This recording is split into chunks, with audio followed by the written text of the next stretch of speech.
The Mystery of a Hansom Cab by Fergus Hume. Part 3. Chapter 22. A Daughter of Eve. After Sal had gone, Brian sank into a chair beside Madge with a weary sigh. He was in riding dress, which became his stalwart figure well, and he looked remarkably handsome, but ill and worried. "What on earth were you questioning that girl about?" he said abruptly, taking his hat off and tossing it and his gloves onto the floor. Madge flushed crimson for a moment, and then taking Brian's two strong hands in her own, looked steadily into his frowning face. "Why don't you trust me?" she asked in a quiet tone. "It is not necessary that I should," he answered moodily. "The secret that Rosanna Moore told me on her deathbed is nothing that would benefit you to know." "Is it about me?" she persisted. "It is, and it is not," he answered epigrammatically. "I suppose that means that it is about a third person, and concerns me," she said calmly, releasing his hands. "Well, yes," impatiently striking his boot with his riding whip. "But it is nothing that can harm you so long as you do not know it. But God help you should anyone tell it to you, for it would embitter your life." "My life being so very sweet now," answered Madge with a slight sneer. "You are trying to put out a fire by pouring oil on it, and what you say only makes me more determined to learn what it is. Madge, I implore you not to persist in this foolish curiosity," he said almost fiercely. "It will bring you only misery." "If it concerns me, I have a right to know it," she answered curtly. "When I marry you, how can we be happy together, with the shadow of a secret between us?" Brian rose and leaned against the veranda post with a dark frown on his face. "Do you remember that verse of Browning's?" he said coolly. "Where the apple reddens never pry, lest we lose our Edens, Eve and I." Singularly applicable to our present conversation, I think. "Ah," she said, her pale face flushing with anger. "You want me to live in a fool's paradise, which may end at any moment." "That depends upon yourself," he answered coldly. "I never roused your curiosity by telling you that there was a secret, but betrayed it inadvertently to Carlton's cross-questioning. I tell you candidly that I did learn something from Rosanna Moore, and it concerns you, though only indirectly through a third person. But it would do no good to reveal it, and would ruin both our lives." She did not answer, but looked straight before her into the glowing sunshine. Brian fell on his knees beside her and stretched out his hands with an entreating gesture. "Oh, my darling," he cried sadly, "cannot you trust me? The love which has stood such a test as yours cannot fail like this. Let me bear the misery of knowing it alone, without blighting your young life with the knowledge of it. I would tell you if I could, but, God help me, I cannot, and he buried his face in his hands. Madge closed her mouth firmly and touched his comely head with her cool, white fingers. There was a struggle going on in her breast between her feminine curiosity and her love for the man at her feet. The latter conquered, and she bowed her head over his. "Brian," she whispered softly, "let it be as you wish. I will never again try to learn this secret, since you do not desire it." He arose to his feet and caught her in his strong arms with a glad smile. "My dearest," he said, kissing her passionately, and then for a few moments neither of them spoke. "We will begin a new life," he said at length. "We will put the sad past away from us and think of it only as a dream. But this secret will still fret you," she murmured. "It will wear away with time and with change of scene," he answered sadly. "Change of scene," she repeated in a startled tone. "Are you going away?" "Yes. I have sold my station and intend leaving Australia forever during the next 3 months." "And where are you going?" asked the girl, rather bewildered. "Anywhere," he said a little bitterly. "I am going to follow the example of Cain and be a wanderer on the face of the earth. Alone." "That is what I have come to see you about," said Brian, looking steadily at her. "I have come to ask you if you will marry me at once, and we will leave Australia together." She hesitated. "I know it is asking a great deal," he said hurriedly, "to leave your friends, your position, and, with hesitation, your father. But think of my life without you. Think how lonely I shall be, wandering round the world by myself. But you will not desert me now I have so much need of you. You will come with me and be my good angel in the future as you have been in the past." She put her hand on his arm, and looking at him with her clear, gray eyes, said, "Yes." "Thank God for that," said Brian, reverently, and there was again a silence. Then they sat down and talked about their plans, and built castles in the air, after the fashion of lovers. "I wonder what Papa will say," observed Madge, idly twisting her engagement ring round and round. Brian frowned, and a dark look passed over his face. "I suppose I must speak to him about it," he said at length, reluctantly. "Yes, of course," she replied, lightly. "It is merely a formality, still, one that must be observed." "And where is Mr. Frettleby?" asked Fitzgerald, rising. "In the billiard room," she answered, as she followed his example. "No," she continued, as she saw her father step on to the veranda. "Here he is." Brian had not seen Mark Frettleby for some time, and was astonished at the change which had taken place in his appearance. Formerly, he had been as straight as an arrow, with a stern, fresh-colored face, but now he had a slight stoop, and his face looked old and withered. His thick, black hair was streaked here and there with white. His eyes alone were unchanged. They were as keen and bright as ever. Brian knew full well how he himself had altered. He knew, too, that Madge was not the same, and now he could not but wonder whether the great change that was apparent in her father was attributable to the same source, to the murder of Oliver White. Sad and thoughtful as Mr. Frettleby looked, as he came along, a smile broke over his face as he caught sight of his daughter. "My dear Fitzgerald," he said, holding out his hand, "this is indeed a surprise. When did you come over?" "About half an hour ago," replied Brian, reluctantly, taking the extended hand of the millionaire. "I came to see Madge and have a talk with you." "Ah, that's right," said the other, putting his arm round his daughter's waist. "So that's what has brought the roses to your face, young lady?" he went on, pinching her cheek playfully. "You will stay to dinner, of course, Fitzgerald?" "Thank you, no," answered Brian, hastily. "My dress." "Nonsense," interrupted Frettleby, hospitably. "We are not in Melbourne, and I am sure Madge will excuse your dress. You must stay." "Yes, do," said Madge in a beseeching tone, touching his hand lightly. "I don't see so much of you that I can let you off with half an hour's conversation." Brian seemed to be making a violent effort. "Very well," he said in a low voice, "I shall stay." "And now," said Frettleby, in a brisk tone, as he sat down, the important question of dinner being settled, "what is it you want to see me about? Your station?" "No," answered Brian, leaning against the veranda post, while Madge slipped her hand through his arm. "I have sold it." "Sold it," echoed Frettleby, aghast. "What for?" "I felt restless, and wanted a change."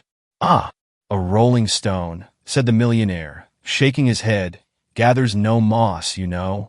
"Stones don't roll of their own accord," replied Brian, in a gloomy tone. "They are impelled by a force over which they have no control." "Oh, indeed," said the millionaire, in a joking tone. "And may I ask what is your propelling force?" Brian looked at the man's face with such a steady gaze that the latter's eyes dropped after an uneasy attempt to return it.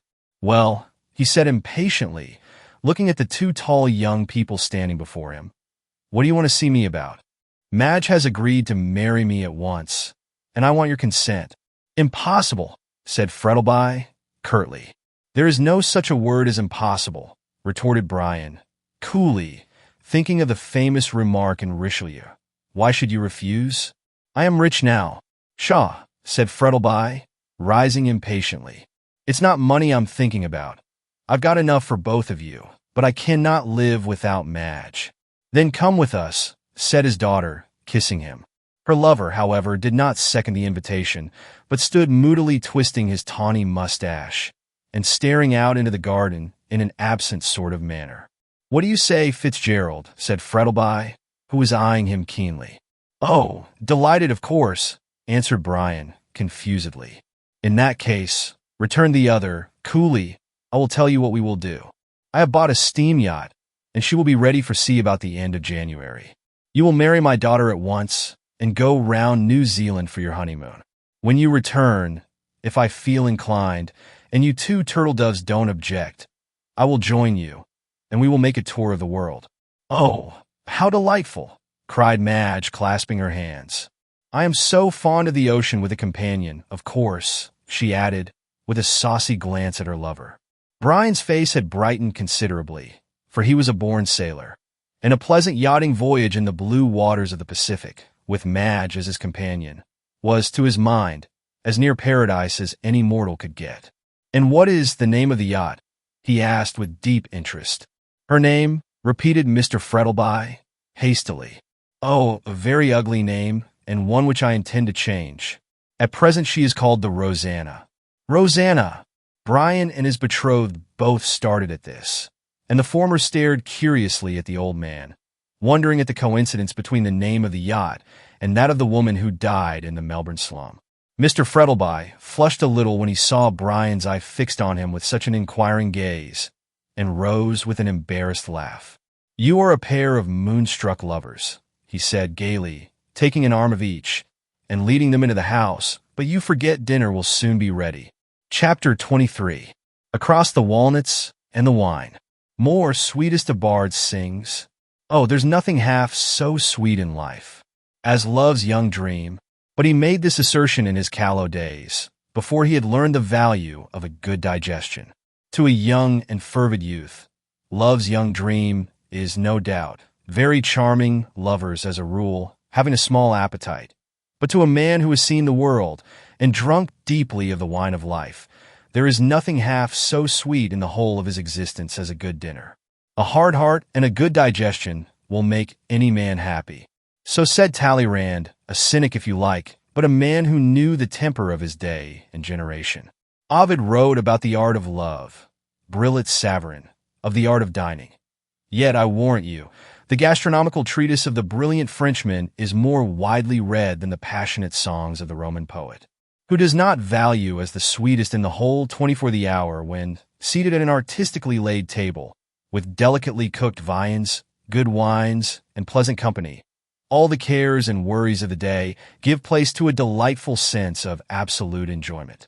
Dinner with the English people is generally a very dreary affair, and there is a heaviness about the whole thing which communicates itself to the guests, who eat and drink with a solemn persistence, as though they were occupied in fulfilling some sacred rite.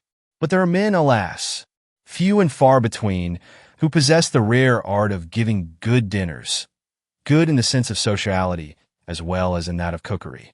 Mark Frettleby was one of these rare individuals. He had an innate genius for getting pleasant people together, people who, so to speak, dovetailed into one another. He had an excellent cook, and his wines were irreproachable, so that Brian, in spite of his worries, was glad that he had accepted the invitation. The bright gleam of the silver, the glitter of glass, and the perfume of flowers, all collected under the subdued crimson glow of a pink-shaded lamp, which hung from the ceiling, could not but give him a pleasurable sensation. On one side of the dining room were the French windows opening onto the veranda, and beyond appeared the vivid green of the trees and the dazzling colors of the flowers, somewhat tempered by the soft, hazy glow of the twilight. Brian had made himself as respectable as possible under the odd circumstances of dining in his riding dress, and sat next to Madge, contentedly sipping his wine and listening to the pleasant chatter which was going on around him. Felix Ralston was in great spirits, the more so as Mrs. Ralston was at the further end of the table, hidden from his view. Julia Featherweight sat near Mr. Frettleby and chatted to him so persistently that he wished she would become possessed of a dumb devil. Dr. Chinston and Peterson were seated on the other side of the table, and the old colonist, whose name was Valpy, had the post of honor on Mr. Frettleby's right hand. The conversation had turned on to the subject, ever green and fascinating, of politics, and Mr. Ralston thought it a good opportunity to air his views as to the government of the colony, and to show his wife that he really meant to obey her wish and become a power in the political world. "By Jove, you know," he said with a wave of his hand, as though he were addressing the house, "the country is going to the dogs, and all that sort of thing. What we want is a man like Beaconsfield." "Ah, but you can't pick up a man like that every day," said Frettleby, who was listening with an amused smile to Ralston's disquisitions.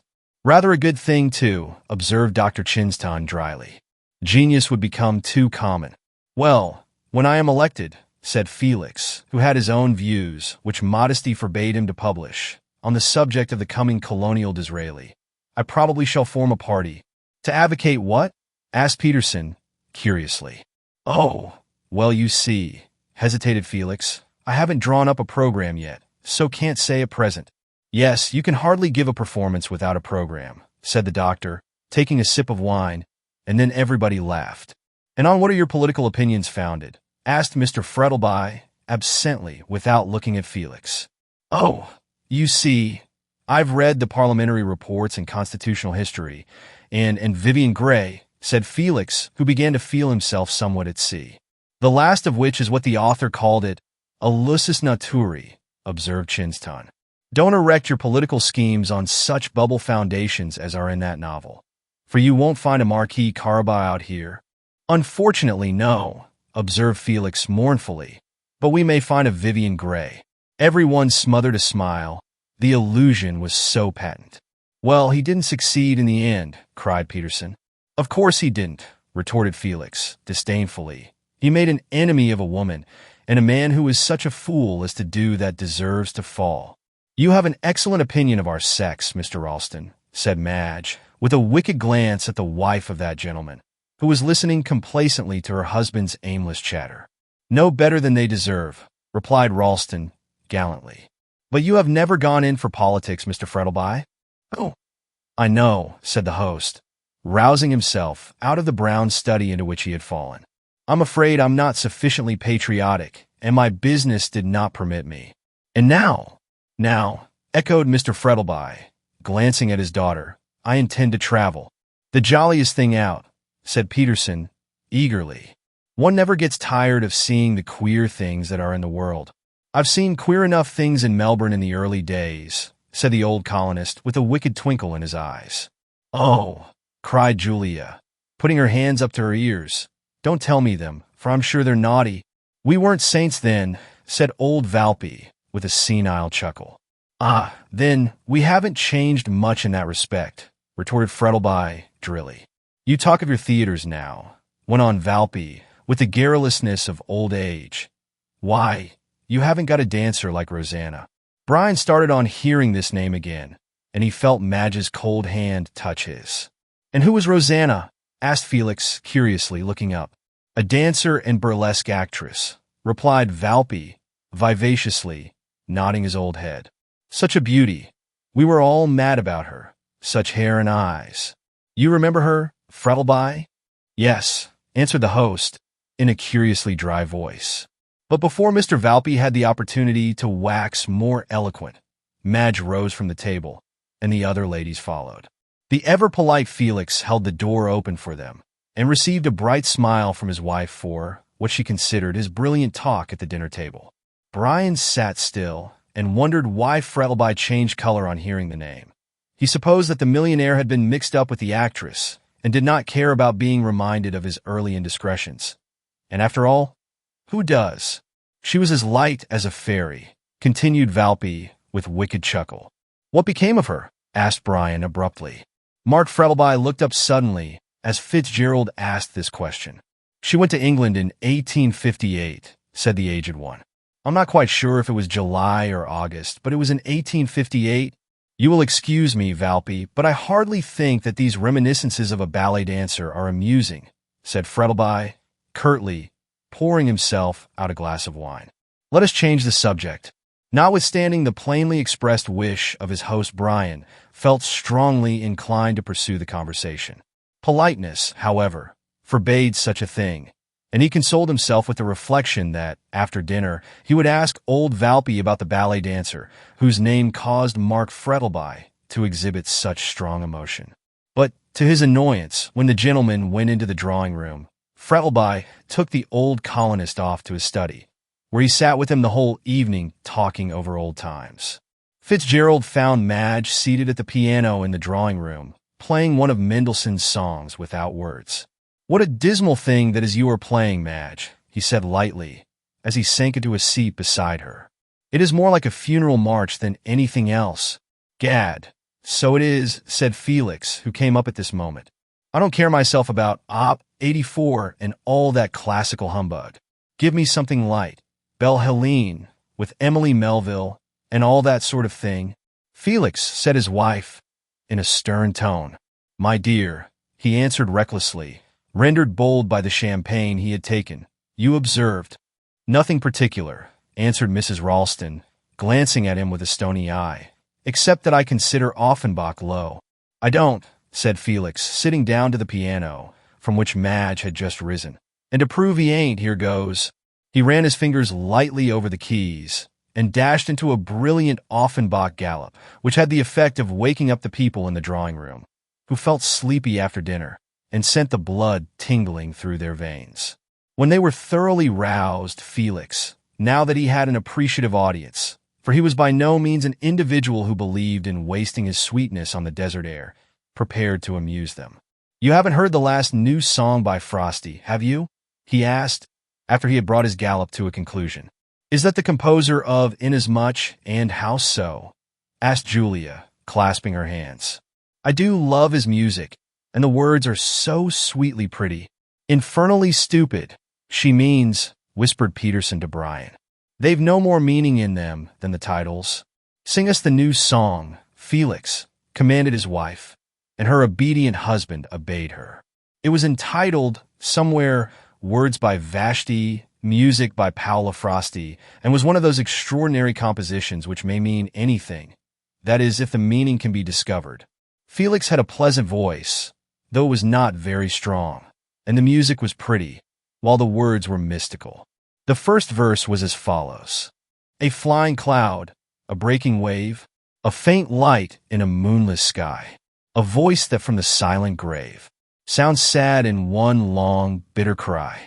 I know not, sweet, where you may stand, with shining eyes and golden hair. Yet I know I will touch your hand and kiss your lips somewhere, somewhere, somewhere, when the summer sun is fair, waiting me on land or sea. Somewhere, love, somewhere. The second verse was very similar to the first, and when Felix finished, a murmur of applause broke from every one of the ladies. How sweetly pretty, sighed Julia. Such a lot in it. But what is its meaning? Asked Brian, rather bewildered. It hasn't got one, replied Felix complacently. Surely you don't want every song to have a moral, like a book of Aesop's fables? Brian shrugged his shoulders and turned away with Madge. I must say I agree with Fitzgerald, said the doctor quickly. I like a song with some meaning in it. The poetry of the one you sang is as mystical as Browning, without any of his genius to redeem it. Philistin, murmured Felix under his breath, and then vacated his seat at the piano in favor of Julia, who was about to sing a ballad called Going Down the Hill, which had been the rage in Melbourne musical circles during the last 2 months.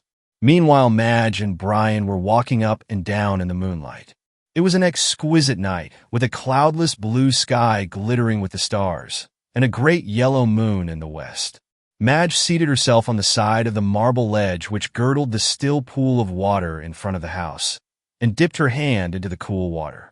Brian leaned against the trunk of a great magnolia tree, whose glossy green leaves and great creamy blossoms looked fantastic in the moonlight. In front of them was the house, with the ruddy lamplight streaming through the wide windows, and they could see the guests within, excited by the music, waltzing to Ralston's playing, and their dark figures kept passing and repassing the windows while the charming music of the waltz mingled with their merry laughter. Looks like a haunted house, said Brian, thinking of Poe's weird poem. But such a thing is impossible out here.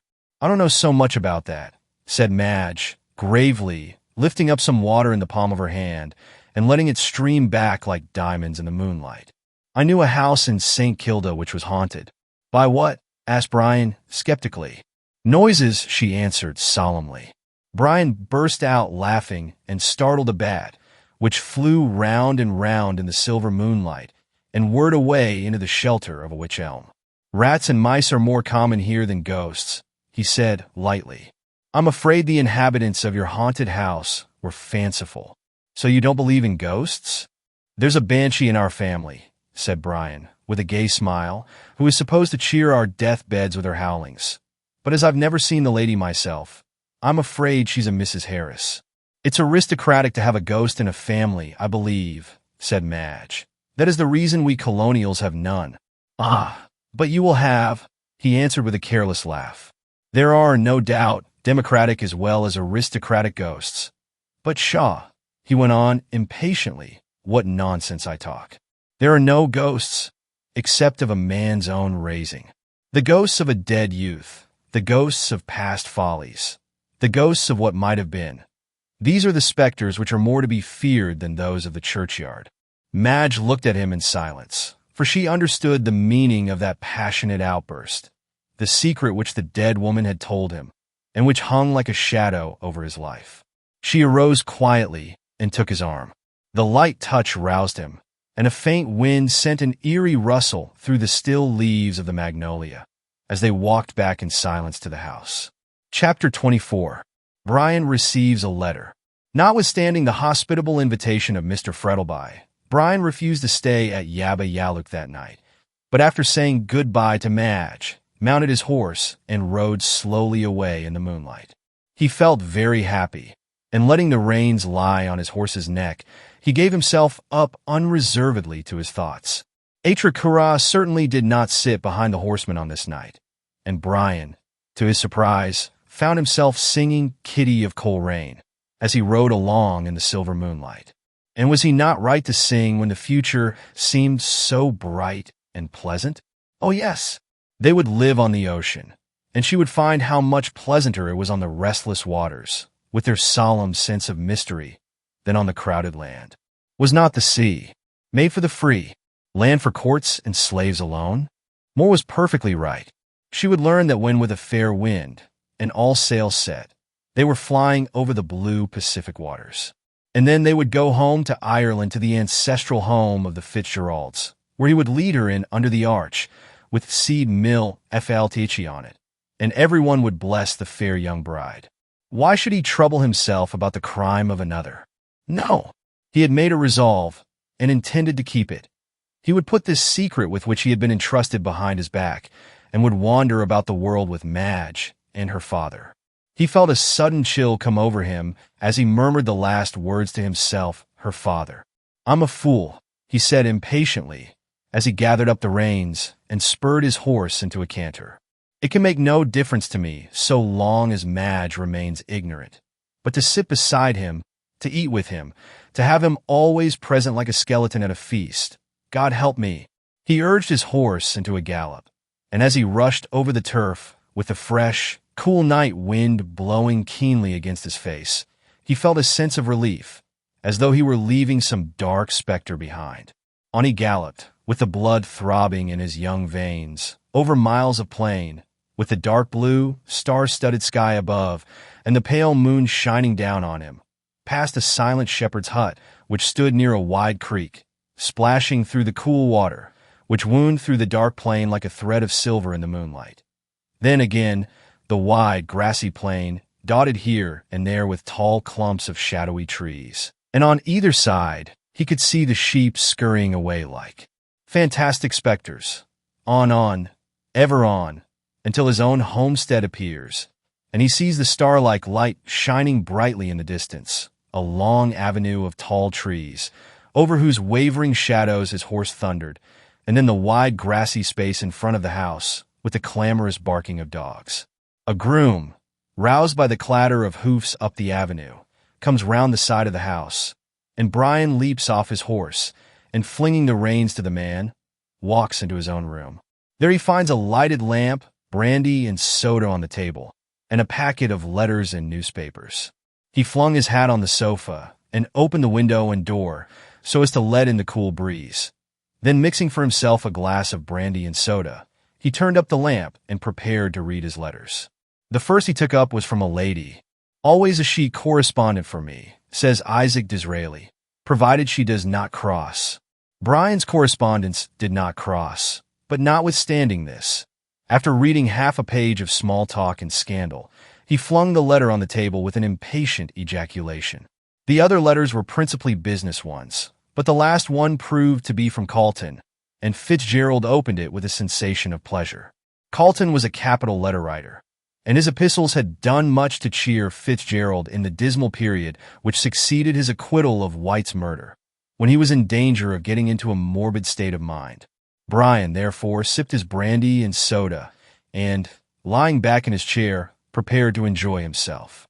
"My dear Fitzgerald," wrote Carlton his peculiarly clear handwriting, which was such an exception to the usual crabbed hieroglyphics of his brethren of the bar, "while you are enjoying the cool breezes and delightful freshness of the country, here am I, with numerous other poor devils, cooped up in this hot and dusty city.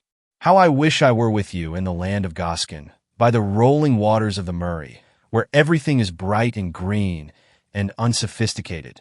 The two latter terms are almost identical, instead of which my view is bounded by bricks and mortar, and the muddy waters of the Yarra have to do duty for your noble river. Ah, I too have lived in Arcadia, but I don't now, and even if some power gave me the choice to go back again, I am not sure that I would accept. Arcadia, after all, is a lotus-eating paradise of blissful ignorance, and I love the world with its pomps, vanities, and wickedness. While you, therefore, O Corden, don't be afraid, I'm not going to quote Virgil, are studying nature's book, I am deep in the musty leaves of Themis' volume, but I dare say that the great mother teaches you much better things than her artificial daughter does me. However, you remember that pithy proverb, when one is in Rome, one must not speak ill of the Pope. So being in the legal profession, I must respect its muse. I suppose when you saw that this letter came from a law office, you wondered what the deuce a lawyer was writing to you for, and my handwriting, no doubt, suggested a writ. Pshaw, I am wrong there. You are past the age of writs. Not that I hint that you are old. By no means. You are just at that appreciative age when a man enjoys life most, when the fire of youth is tempered by the experience of age, and one knows how to enjoy to the utmost the good things of this world, videlicet, love, wine, and friendship. I am afraid I am growing poetical, which is a bad thing for a lawyer, for the flower of poetry cannot flourish in the arid wastes of the law. On reading what I have written, I find I have been as discursive as Praed's vicar, and as this letter is supposed to be a business one, I must deny myself the luxury of following out a train of idle ideas and write sense. I suppose you still hold the secret which Rosanna Moore entrusted you with. Ah, you see I know her name, and why? Simply because with the natural curiosity of the human race, I have been trying to find out who murdered Oliver White, and, as the Argus very cleverly pointed out, Rosanna Moore is likely to be at the bottom of the whole affair. I have been learning her past history. The secret of White's murder, and the reason for it, is known to you, but you refuse, even in the interests of justice, to reveal it. Why, I don't know, but we all have our little faults, and from an amiable though mistaken sense of, shall I say, duty, you refuse to deliver up the man whose cowardly crime so nearly cost you your life. After your departure from Melbourne, everyone said, the Hansom Cab tragedy is at an end, and the murderer will never be discovered. I ventured to disagree with the wiseacres who made such a remark, and asked myself, who was this woman who died at Mother Gutter Snipes? Receiving no satisfactory answer from myself, I determined to find out, and took steps accordingly. In the first place, I learned from Roger Morland, who, if you remember, was a witness against you at the trial, that White and Rosanna Moore had come out to Sydney in the John Elder about a year ago as Mr. and Mrs. White. I need hardly say that they did not think it needful to go through the formality of marriage, as such a tie might have been found inconvenient on some future occasion. Morland knew nothing about Rosanna Moore, and advised me to give up the search, as, coming from a city like London, it would be difficult to find anyone that knew her there. Notwithstanding this, I telegraphed home to a friend of mine, who is a bit of an amateur detective, find out the name and all about the woman who left England in the John Elder on the 21st day of August, 18, as wife of Oliver White. Mirabile dictu.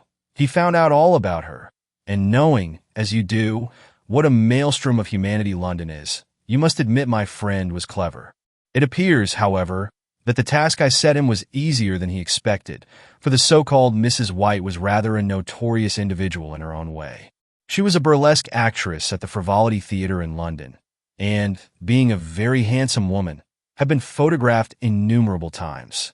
Consequently, when she very foolishly went with White to choose a berth on board the boat, she was recognized by the clerks in the office as Rosanna Moore, better known as Musette of the Frivolity. Why she ran away with White, I cannot tell you. With reference to men understanding women, I refer you to Balzac's remark anent the same. Perhaps Musette got weary of St. John's Wood and champagne suppers, and longed for the purer air of her native land. Ah, you open your eyes at this latter statement. You were surprised. No, on second thoughts you were not, because she told you herself that she was a native of Sydney and had gone home in 1858 after a triumphant career of acting in Melbourne. And why did she leave the applauding Melbourne public and the flesh pots of Egypt? You know this also. She ran away with a rich young squatter, with more money than morals, who happened to be in Melbourne at the time. She seems to have had a weakness for running away. But why she chose White to go with this time puzzles me.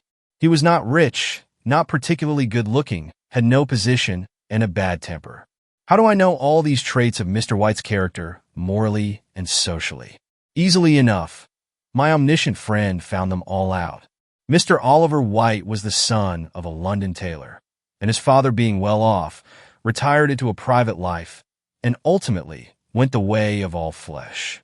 His son, finding himself with a capital income and a pretty taste for amusement, cut the shop of his late lamented parent, found out that his family had come over with the Conqueror. Glanville de White helped to sew the Bayeux tapestry, I suppose, and graduated at the Frivolity Theatre as a masher.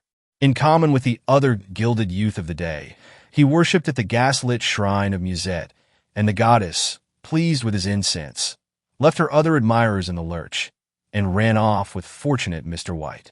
So far as this goes, there is nothing to show why the murder was committed. Men do not perpetrate crimes for the sake of light aube loves like Musette, unless, indeed, some wretched youth embezzles money to buy jewelry for his divinity. The career of Musette in London was simply that of a clever member of the demi-monde, and as far as I can learn, no one was so much in love with her as to commit a crime for her sake. So far, so good. The motive of the crime must be found in Australia. White had spent nearly all his money in England, and consequently, Musette and her lover arrived in Sydney with comparatively very little cash. However, with an Epicurean-like philosophy, they enjoyed themselves on what little they had, and then came to Melbourne, where they stayed at a second-rate hotel. Musette, I may tell you, had one special vice, a common one, drink. She loved champagne and drank a good deal of it. Consequently, on arriving at Melbourne and finding that a new generation had arisen, which knew not Joseph, I mean Musette, she drowned her sorrows in the flowing bowl and went out after a quarrel with Mr. White to view Melbourne by night, a familiar scene to her, no doubt. What took her to Little Bourke Street, I don't know. Perhaps she got lost. Perhaps it had been a favorite walk of hers in the old days. At all events, she was found dead drunk in that unsavory locality by Sal Rawlins. I know this is so because Sal told me so herself. Sal acted the part of the Good Samaritan, took her to the squalid den she called home, and there Rosanna Moore fell dangerously ill. White, who had missed her, found out where she was and that she was too ill to be removed. I presume he was rather glad to get rid of such an encumbrance, so he went back to his lodgings at St. Kilda, which, judging from the landlady's story, he must have occupied for some time, while Rosanna Moore was drinking herself to death in a quiet hotel. Still, he does not break off his connection with the dying woman, but one night is murdered in a hansom cab, and that same night Rosanna Moore dies. So, from all appearance, everything is ended. Not so, for before dying Rosanna sends for Brian Fitzgerald at his club and reveals to him a secret which he locks up in his own heart. The writer of this letter has a theory, a fanciful one, if you will, that the secret told to Brian Fitzgerald contains the mystery of Oliver White's death. Now then, have I not found out a good deal without you? And do you still decline to reveal the rest? I do not say you know who killed White, but I do say you know sufficient to lead to the detection of the murderer. If you tell me, so much the better, both for your own sense of justice and for your peace of mind. If you do not, well, I shall find out without you. I have taken and still take a great interest in this strange case, and I have sworn to bring the murderer to justice. So I make this last appeal to you to tell me what you know. If you refuse, I will set to work to find out all about Rosanna Moore prior to her departure from Australia in 1858, and I am certain sooner or later to discover the secret which led to White's murder. If there is any strong reason why it should be kept silent, I perhaps will come round to your view and let the matter drop. But if I have to find it out myself, the murderer of Oliver White need expect no mercy at my hands. So think over what I have said. If I do not hear from you within the next week, I shall regard your decision as final and pursue the search myself. I am sure, my dear Fitzgerald, you will find this letter too long, in spite of the interesting story it contains, so I will have pity on you and draw to a close. Remember me to Miss Frettleby and to her father. With kind regards to yourself, I remain, yours very truly, Duncan Calton. When Fitzgerald had finished the last of the closely written sheets, he let the letter fall from his hands and, leaning back in his chair, stared blankly into the dawning light outside. He arose after a few moments and, pouring himself out a glass of brandy, drank it quickly. Then, mechanically lighting a cigar, he stepped out of the door into the fresh beauty of the dawn. There was a soft crimson glow in the east, which announced the approach of the sun, and he could hear the chirping of the awakening birds in the trees. But Brian did not see the marvelous breaking of the dawn. He stood staring at the red light flaring in the east and thinking of Calton's letter. "I can do no more," he said bitterly, leaning his head against the wall of the house. "There is only one way of stopping Calton, and that is by telling him all. My poor Madge! My poor Madge!" A soft wind arose and rustled among the trees, and there appeared great shafts of crimson light in the east. Then, with a sudden blaze, the sun peered over the brim of the wide plain. The warm yellow rays touched lightly the comely head of the weary man, and turning round, he held up his arms to the great luminary, as though he were a fire worshipper. "I accept the omen of the dawn," he cried, "for her life and for mine." Chapter 25. What Dr. Chinston said. His resolution taken, Brian did not let the grass grow under his feet, but rode over in the afternoon to tell Madge of his intended departure. The servant told him she was in the garden, so he went there, and, guided by the sound of merry voices and the laughter of pretty women, soon found his way to the lawn tennis ground. Madge and her guests were there, seated under the shade of a great wych elm, and watching, with great interest, a single-handed match being played between Ralston and Peterson, both of whom were capital players. Mr. Frettleby was not present. He was inside writing letters and talking with old Mr. Valpy, and Brian gave a sigh of relief as he noted his absence. Madge caught sight of him as he came down the garden path, and flew quickly towards him with outstretched hands as he took his hat off. "How good of you to come," she said in a delighted tone as she took his arm, "and on such a hot day." "Yes, it's something fearful in the shade," said pretty Mrs. Ralston, with a laugh, putting up her sunshade. "Pardon me if I think the contrary," replied Fitzgerald, bowing, with an expressive look at the charming group of ladies under the great tree. Mrs. Ralston blushed and shook her head. "Ah, it's easy seeing you come from Ireland, Mr. Fitzgerald," she observed as she resumed her seat. "You are making Madge jealous." "So he is," answered Madge, with a gay laugh.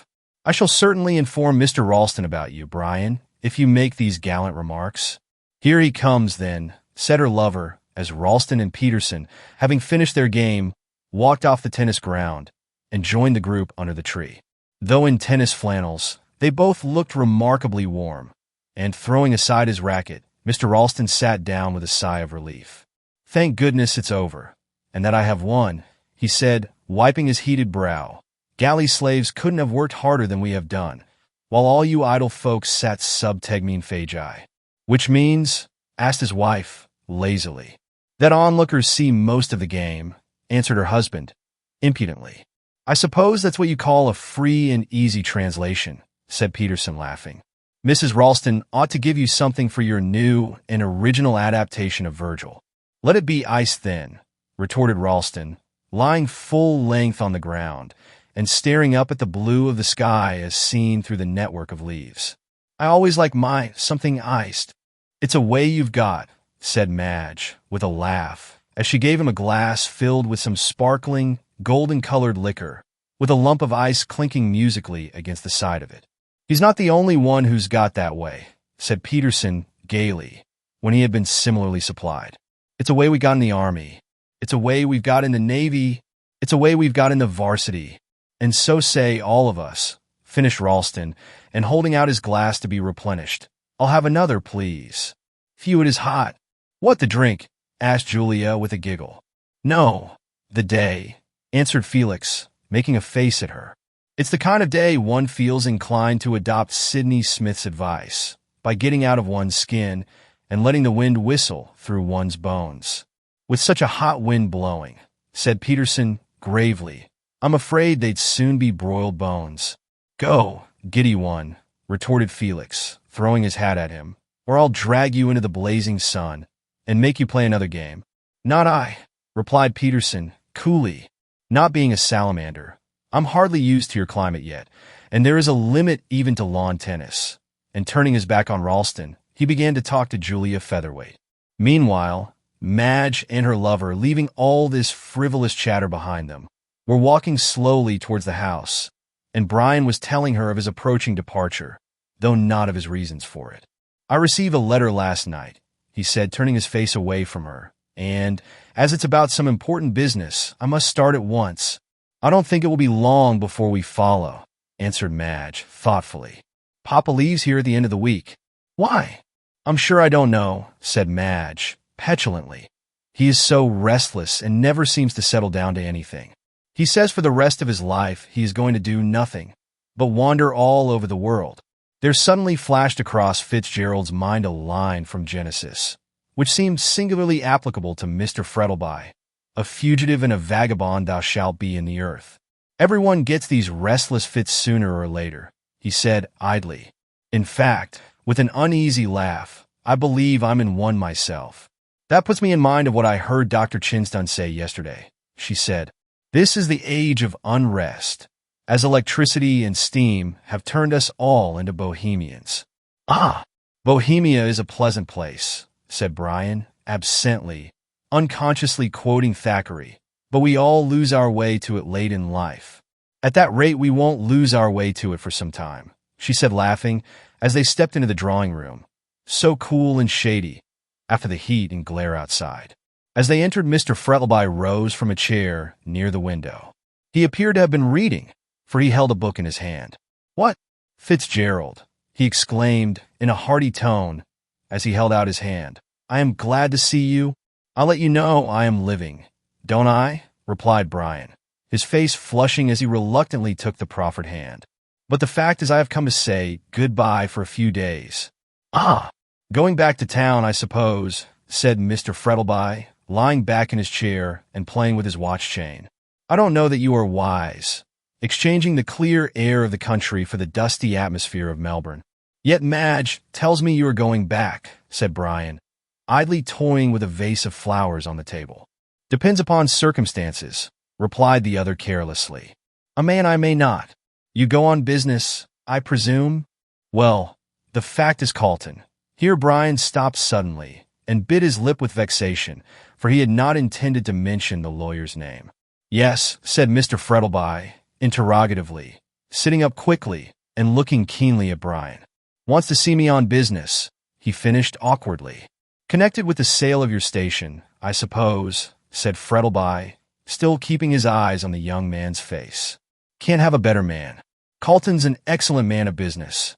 "A little too excellent," replied Fitzgerald, ruefully. "He's a man who can't leave well alone." "Apropos of what?"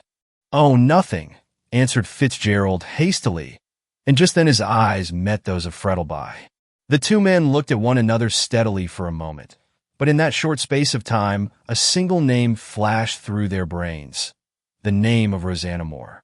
Mr. Frettleby was the first to lower his eyes and break the spell.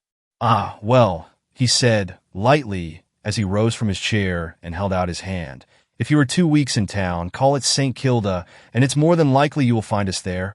Brian shook hands in silence and watched him pick up his hat and move on to the veranda and then out into the hot sunshine. "He knows," he muttered involuntarily.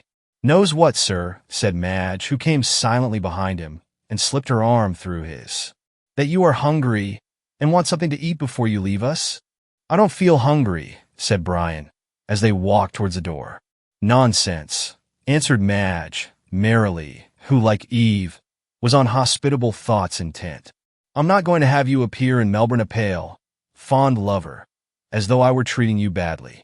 Come, sir, no, she continued, putting up her hand as he tried to kiss her. Business first, pleasure afterwards. And they went into the dining room laughing. Mark Frettleby wandered down to the lawn tennis ground, thinking of the look he had seen in Brian's eyes.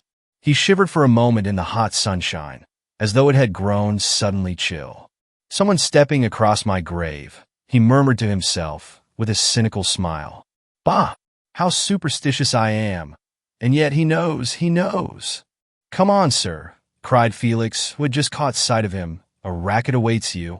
Frettleby awoke with a start, and found himself near the lawn tennis ground, and Felix at his elbow, smoking a cigarette. He roused himself with a great effort, and tapped the young man lightly on the shoulder. What? He said with a forced laugh. Do you really expect me to play lawn tennis on such a day? You are mad. I am hot. You mean? Retorted the imperturbable Ralston, blowing a wreath of smoke. That's a foregone conclusion, said Dr. Chinston, who came up at that moment. Such a charming novel, cried Julia, who had just caught the last remark. What is? Asked Peterson, rather puzzled. Howell's book, A Foregone Conclusion, said Julia, also looking puzzled. Weren't you talking about it? I'm afraid this talk is getting slightly incoherent, said Felix with a sigh. We all seem madder than usual today. Speak for yourself, said Chinston, indignantly. I'm as sane as any man in the world. Exactly, retorted the other coolly. That's what I say. And you, being a doctor, ought to know that every man and woman in the world is more or less mad. Where are your facts? Asked Chinston, smiling. My facts are all visible ones, said Felix, gravely pointing to the company. They're all crooked on some point or another. There was a chorus of indignant denial at this, and then everyone burst out laughing at the extraordinary way in which Mr. Ralston was arguing. If you go on like that in the house, said Frettleby, amused, you will, at all events, have an entertaining parliament. Ah, they'll never have an entertaining parliament till they admit ladies, observed Peterson, with a quizzical glance at Julia. It will be a parliament of love then, retorted the doctor, dryly, and not medieval either. Frettleby took the doctor's arm and walked away with him. I want you to come up to my study, doctor, he said, as they strolled towards the house, and examine me. Why, don't you feel well? Said Chinston, as they entered the house. Not lately, replied Frettleby. I'm afraid I got heart disease. The doctor looked sharply at him, and then shook his head. Nonsense, he said cheerfully. It's a common delusion with people that they have heart disease, and in 9 cases, out of 10 it's all imagination. Unless, indeed, he added waggishly, the patient happens to be a young man. Ah, I suppose you think I'm safe as far as that goes, said Frettleby, as they entered the study. And what did you think of Ralston's argument about people being mad? It was amusing, replied Chinston, taking a seat, Frettleby doing the same. That's all I can say about it, though. Mind you, I think there are more mad people at large than the world is aware of. Indeed. Yes. Do you remember that horrible story of Dickens in the Pickwick Papers about the man who was mad and knew it, yet successfully concealed it for years?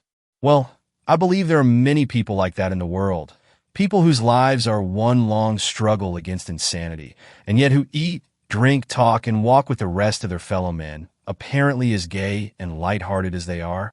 How extraordinary! Half the murders and suicides are done in temporary fits of insanity, went on Chinston, and if a person broods over anything, his incipient madness is sure to break out sooner or later. But of course, there are cases where a perfectly sane person may commit a murder on the impulse of the moment, but I regard such persons as mad for the time being. But again, a murder may be planned and executed in the most cold-blooded manner. And in the latter case, said Frettleby, without looking at the doctor, and playing with a paper knife, do you regard the murderer as mad? Yes, I do, answered the doctor bluntly. He is as mad as a person who kills another because he supposes he has been told by God to do so. Only there is method in his madness. For instance, I believe that Hansom Cab murder, in which you were mixed up. I wasn't mixed up in it, interrupted Frettleby, pale with anger. Beg pardon, said Chinston, coolly, a slip of the tongue. I was thinking of Fitzgerald. Well, I believe that crime to have been premeditated and that the man who committed it was mad. He is, no doubt, at large now, walking about and conducting himself as sanely as you or I, yet the germ of insanity is there, and sooner or later he will commit another crime. How do you know it was premeditated? Asked Frettleby abruptly. Anyone can see that, answered the other. White was watched on that night, and when Fitzgerald went away the other was ready to take his place, dressed the same. That's nothing, retorted Frettleby, looking at his companion sharply. There are dozens of men in Melbourne who wear evening dress, light coats, and soft hats. In fact, I generally wear them myself.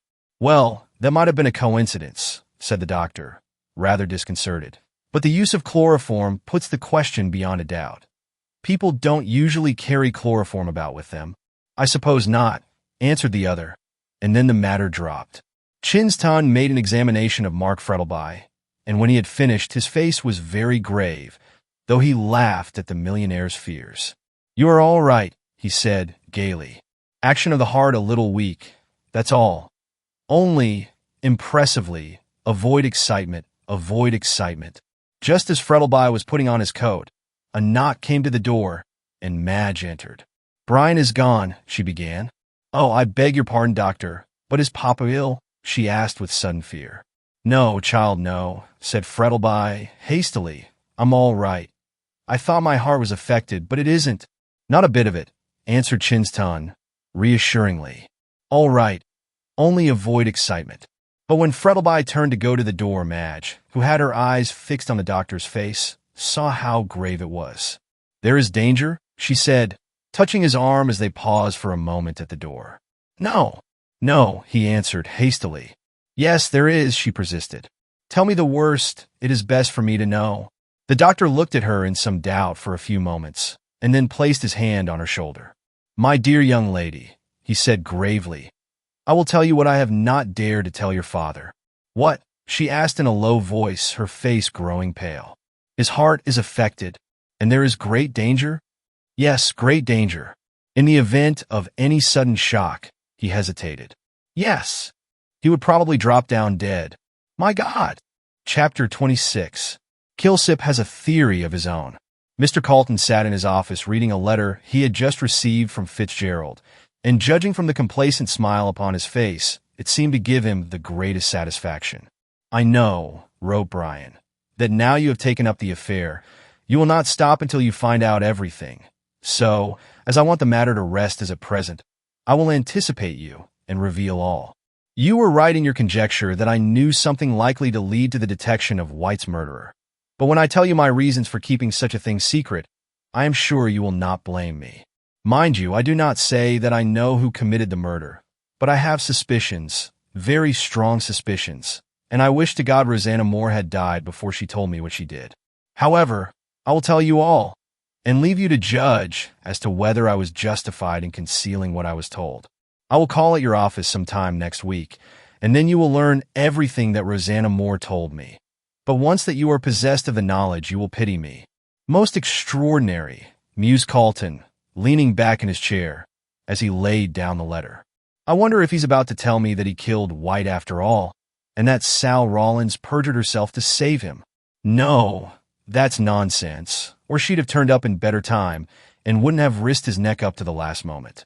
Though I make it a rule never to be surprised at anything, I expect what Brian Fitzgerald has to tell me will startle me considerably. I've never met with such an extraordinary case, and from all appearances the end isn't reached yet. After all, said Mr. Carlton, thoughtfully, truth is stranger than fiction. Here a knock came to the door, and in answer to an invitation to enter, it opened, and Kilsip glided into the room.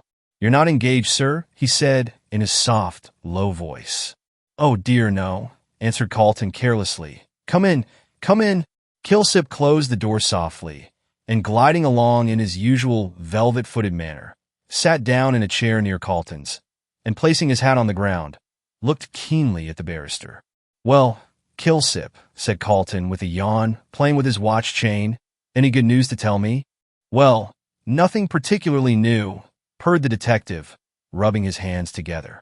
Nothing new, and nothing true, and no matter, said Carlton, quoting Emerson. And what have you come to see me about? The Hansom Cab murder, replied the other quietly. The deuce, cried Carlton, startled out of his professional dignity. And have you found out who did it?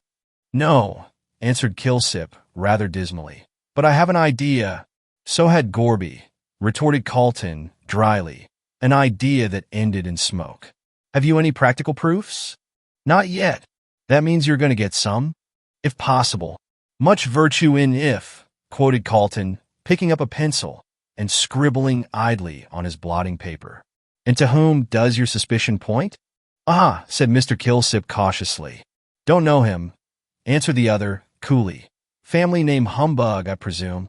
Bosh! Whom do you suspect? Kilsip looked round cautiously, as if to make sure they were alone, and then said, in a stage whisper, Roger Moreland. That was the young man that gave evidence as to how White got drunk. Kilsip nodded. Well, and how do you connect him with the murder?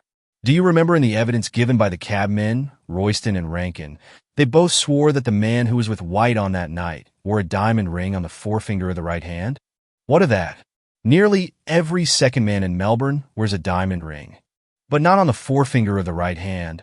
Oh, and Moreland wears a ring in that way. Yes, merely a coincidence. Is that all your proof? All I can obtain at present. It's very weak, said Carlton scornfully.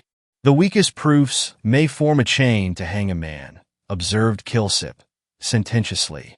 Moreland gave his evidence clearly enough, said Carlton, rising and pacing the room. He met White. They got drunk together. White went out of the hotel, and shortly afterwards Moreland followed with the coat, which was left behind by White, and then someone snatched it from him. Ah, did they? Interrupted Kilsip quickly. So Moreland says, said Carlton, stopping short. I understand. You think Moreland was not so drunk as he would make out, and that after following White outside, he put on his coat and got into the cab with him. That is my theory. It's ingenious enough, said the barrister. But why should Moreland murder White? What motive had he? Those papers... Pshaw! Another idea of Gorby's, said Carlton, angrily. How do you know there were any papers? The fact is, Carlton did not intend Kilsip to know that White really had papers until he heard what Fitzgerald had to tell him. And another thing, said Carlton, resuming his walk, if your theory is correct, which I don't think it is, what became of White's coat? Has Moreland got it? No, he has not, answered the detective decisively. You seem very positive about it, said the lawyer, after a moment's pause. Did you ask Moreland about it? A reproachful look came into Kilsip's white face. Not quite so green, he said, forcing a smile. I thought you'd a better opinion of me than that, Mr. Carlton. Ask him. No. Then how did you find out? The fact is, Moreland is employed as a barman in the Kangaroo Hotel. A barman, echoed Carlton, and he came out here as a gentleman of independent fortune. Why, hang it, man, that in itself is sufficient to prove that he had no motive to murder White. Moreland pretty well lived on White, so what could have induced him to kill his golden goose and become a barman? Shaw. The idea is absurd. Well, you may be right about the matter, said Kilsip, rather angrily. And if Gorby makes mistakes, I don't pretend to be infallible. But, at all events, when I saw Moreland in the bar, he wore a silver ring on the forefinger of his right hand. Silver isn't a diamond. No, but it shows that was the finger he was accustomed to wear his ring on. When I saw that, I determined to search his room. I managed to do so while he was out, and found a mare's nest? Kilsip nodded. And so your castle of cards falls to the ground, said Carlton, jestingly. Your idea is absurd. Moreland no more committed the murder than I did. Why? He was too drunk on that night to do anything. Humph, so he says. Well, men don't calumniate themselves for nothing. It was a lesser danger to avert a greater one, replied Kilsip, coolly. I'm sure that Moreland was not drunk on that night. He only said so to escape awkward questions as to his movements. Depend upon it, he knows more than he lets out. Well, and how do you intend to set about the matters? I shall start looking for the coat first. Ah, you think he has hidden it? I'm sure of it.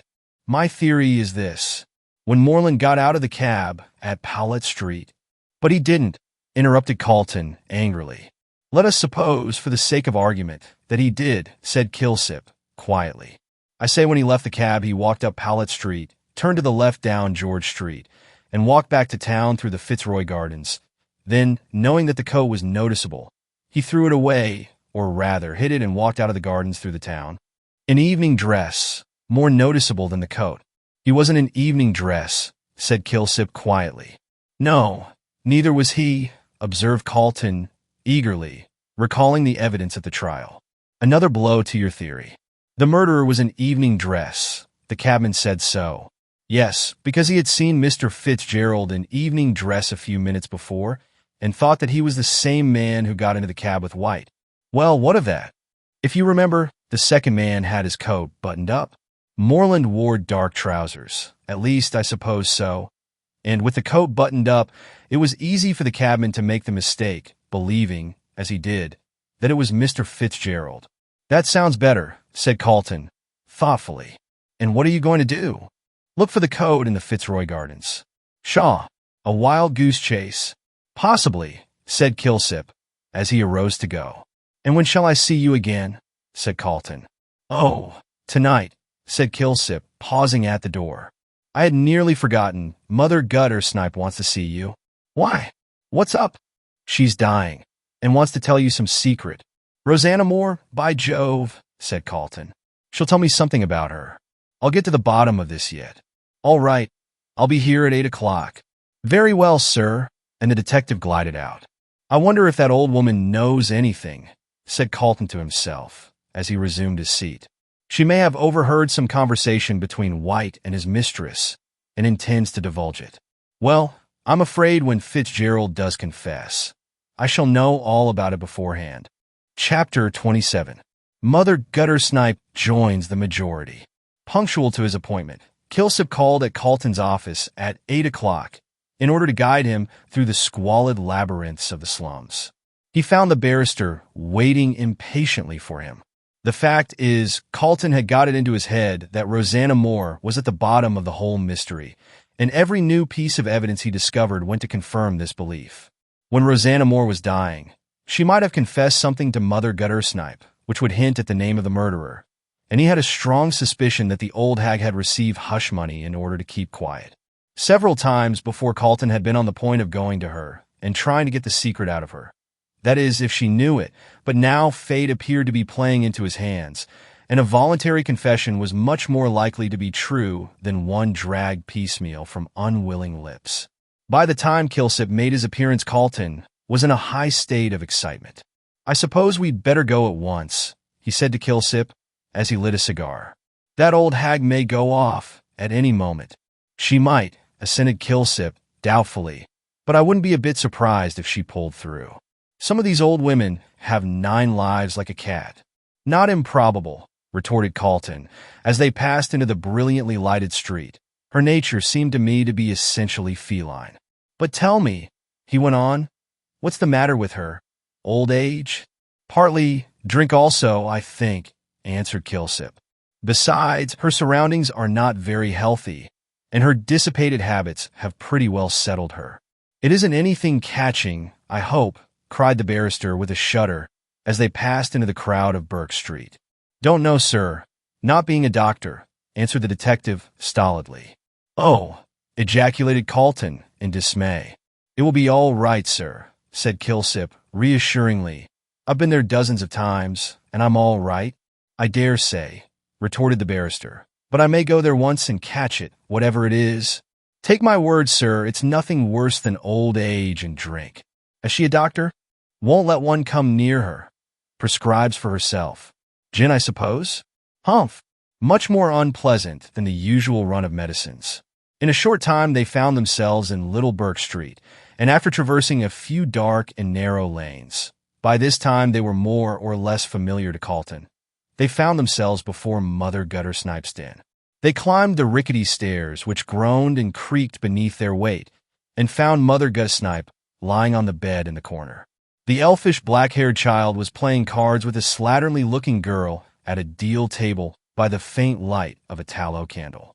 They both sprang to their feet as the strangers entered, and the elfish child pushed a broken chair in a sullen manner towards Mr. Carlton, while the other girl shuffled into a far corner of the room and crouched down there like a dog.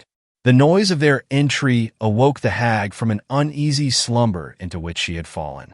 Sitting up in bed, she huddled the clothes round her. She presented such a gruesome spectacle that involuntarily Carlton recoiled. Her white hair was unbound and hung in tangled masses over her shoulders in snowy profusion. Her face, parched and wrinkled, with the hooked nose and beady black eyes, like those of a mouse, was poked forward, and her skinny arms, bare to the shoulder, were waving wildly about as she grasped at the bedclothes with her claw-like hands. The square bottle and the broken cup lay beside her, and filling herself a dram, she lapped it up greedily. The irritant brought on a paroxysm of coughing which lasted until the elfish child shook her well and took the cup from her. "Greedy old beast," muttered this amiable infant, peering into the cup. "Ye'd drink the yard dry, I believe." "Yah," muttered the old woman feebly. "Who's they, Lizer?" she said, shading her eyes with one trembling hand, while she looked at Carlton and the detective. "The Perlice Cove and the swell," said Lizer suddenly. "Come to see yer turn up your toes." "I ain't dead yet, ye whelp," snarled the hag with sudden energy. "And if I gets up, I'll turn up your toes, cuss ye." Lizer gave a shrill laugh of disdain, and Kilsip stepped forward. "None of this," he said, sharply, taking Lizer by one thin shoulder and pushing her over to where the other girl was crouching. "Stop there till I tell you to move." Lizer tossed back her tangled black hair, and was about to make some impudent reply, when the other girl, who was older and wiser, put out her hand and pulled her down beside her. Meanwhile, Carlton was addressing himself to the old woman in the corner. "You wanted to see me?" he said gently, for notwithstanding his repugnance to her, she was, after all, a woman and dying. "Yes, cuss ye," croaked Mother Guttersnipe, lying down and pulling the greasy bedclothes up to her neck. "You ain't a parson?" with sudden suspicion. "No, I am a lawyer. I ain't a-goin' to have the cussed parsons a-prowlin' round 'ere," growled the old woman viciously. "I ain't a-goin' to die yet, cuss ye. I'm goin' to get well and strong, and have a good time of it." "I'm afraid you won't recover," said Carlton gently. "You had better let me send for a doctor." "No, I shan't," retorted the hag, aiming a blow at him with all her feeble strength. "I ain't a-goin' to have my insides spilled with salts and senner. I don't want neither parsons nor doctors, I don't. I wouldn't have a lawyer. Only I'm a-thinking of making my will. I am. Mind I gets the watch," yelled Lizer from the corner. "If you gives it to Sal, I'll tear her eyes out." "Silence," said Kilsip sharply, and with a muttered curse, Lizer sat back in her corner. "Sharper than a serpent's tooth, she are," whined the old woman, when quiet was once more restored. "That young devil ave fed at my own, and now she turns, cuss her." Well, said Carlton, rather impatiently. "What is it you wanted to see me about?" "Don't be in such a hurry," said the hag, with a scowl, "or I'm blamed if I tell you anything. S'help me." She was evidently growing very weak, so Carlton turned to Kilsip and told him in a whisper to get a doctor. The detective scribbled a note on some paper, and, giving it to Lizer, ordered her to take it. At this, the other girl arose, and, putting her arm in that of the child's, they left together. "Them two young ussies gone?" said Mother Guttersnipe. "Right you are, for I don't want what I've got to tell to get into the newspaper. I don't." "And what is it?" asked Carlton, bending forward.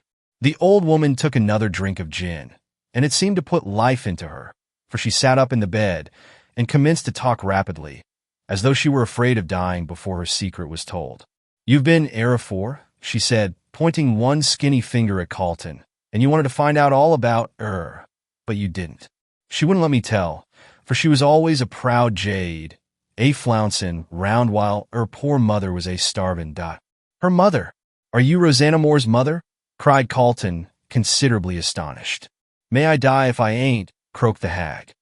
"Poor father died of drink, cuss him, and I'm a-follerin' him to the same place in the same way. You weren't about town in the old days, or you'd a-been after her, cuss ye." "After Rosanna?" "The wary girl," answered Mother Guttersnipe. "She were on the stage. She were, in my eye, what a swell she were, with all the coves a-dyin' for her, and she dancin' over their black 'urts, cuss him. But she was a lays good to me till we came." Who came? Yelled the old woman, raising herself on her arm, her eyes sparkling with vindictive fury. A comin' round with demons and gold, and a ruinin' my poor girl.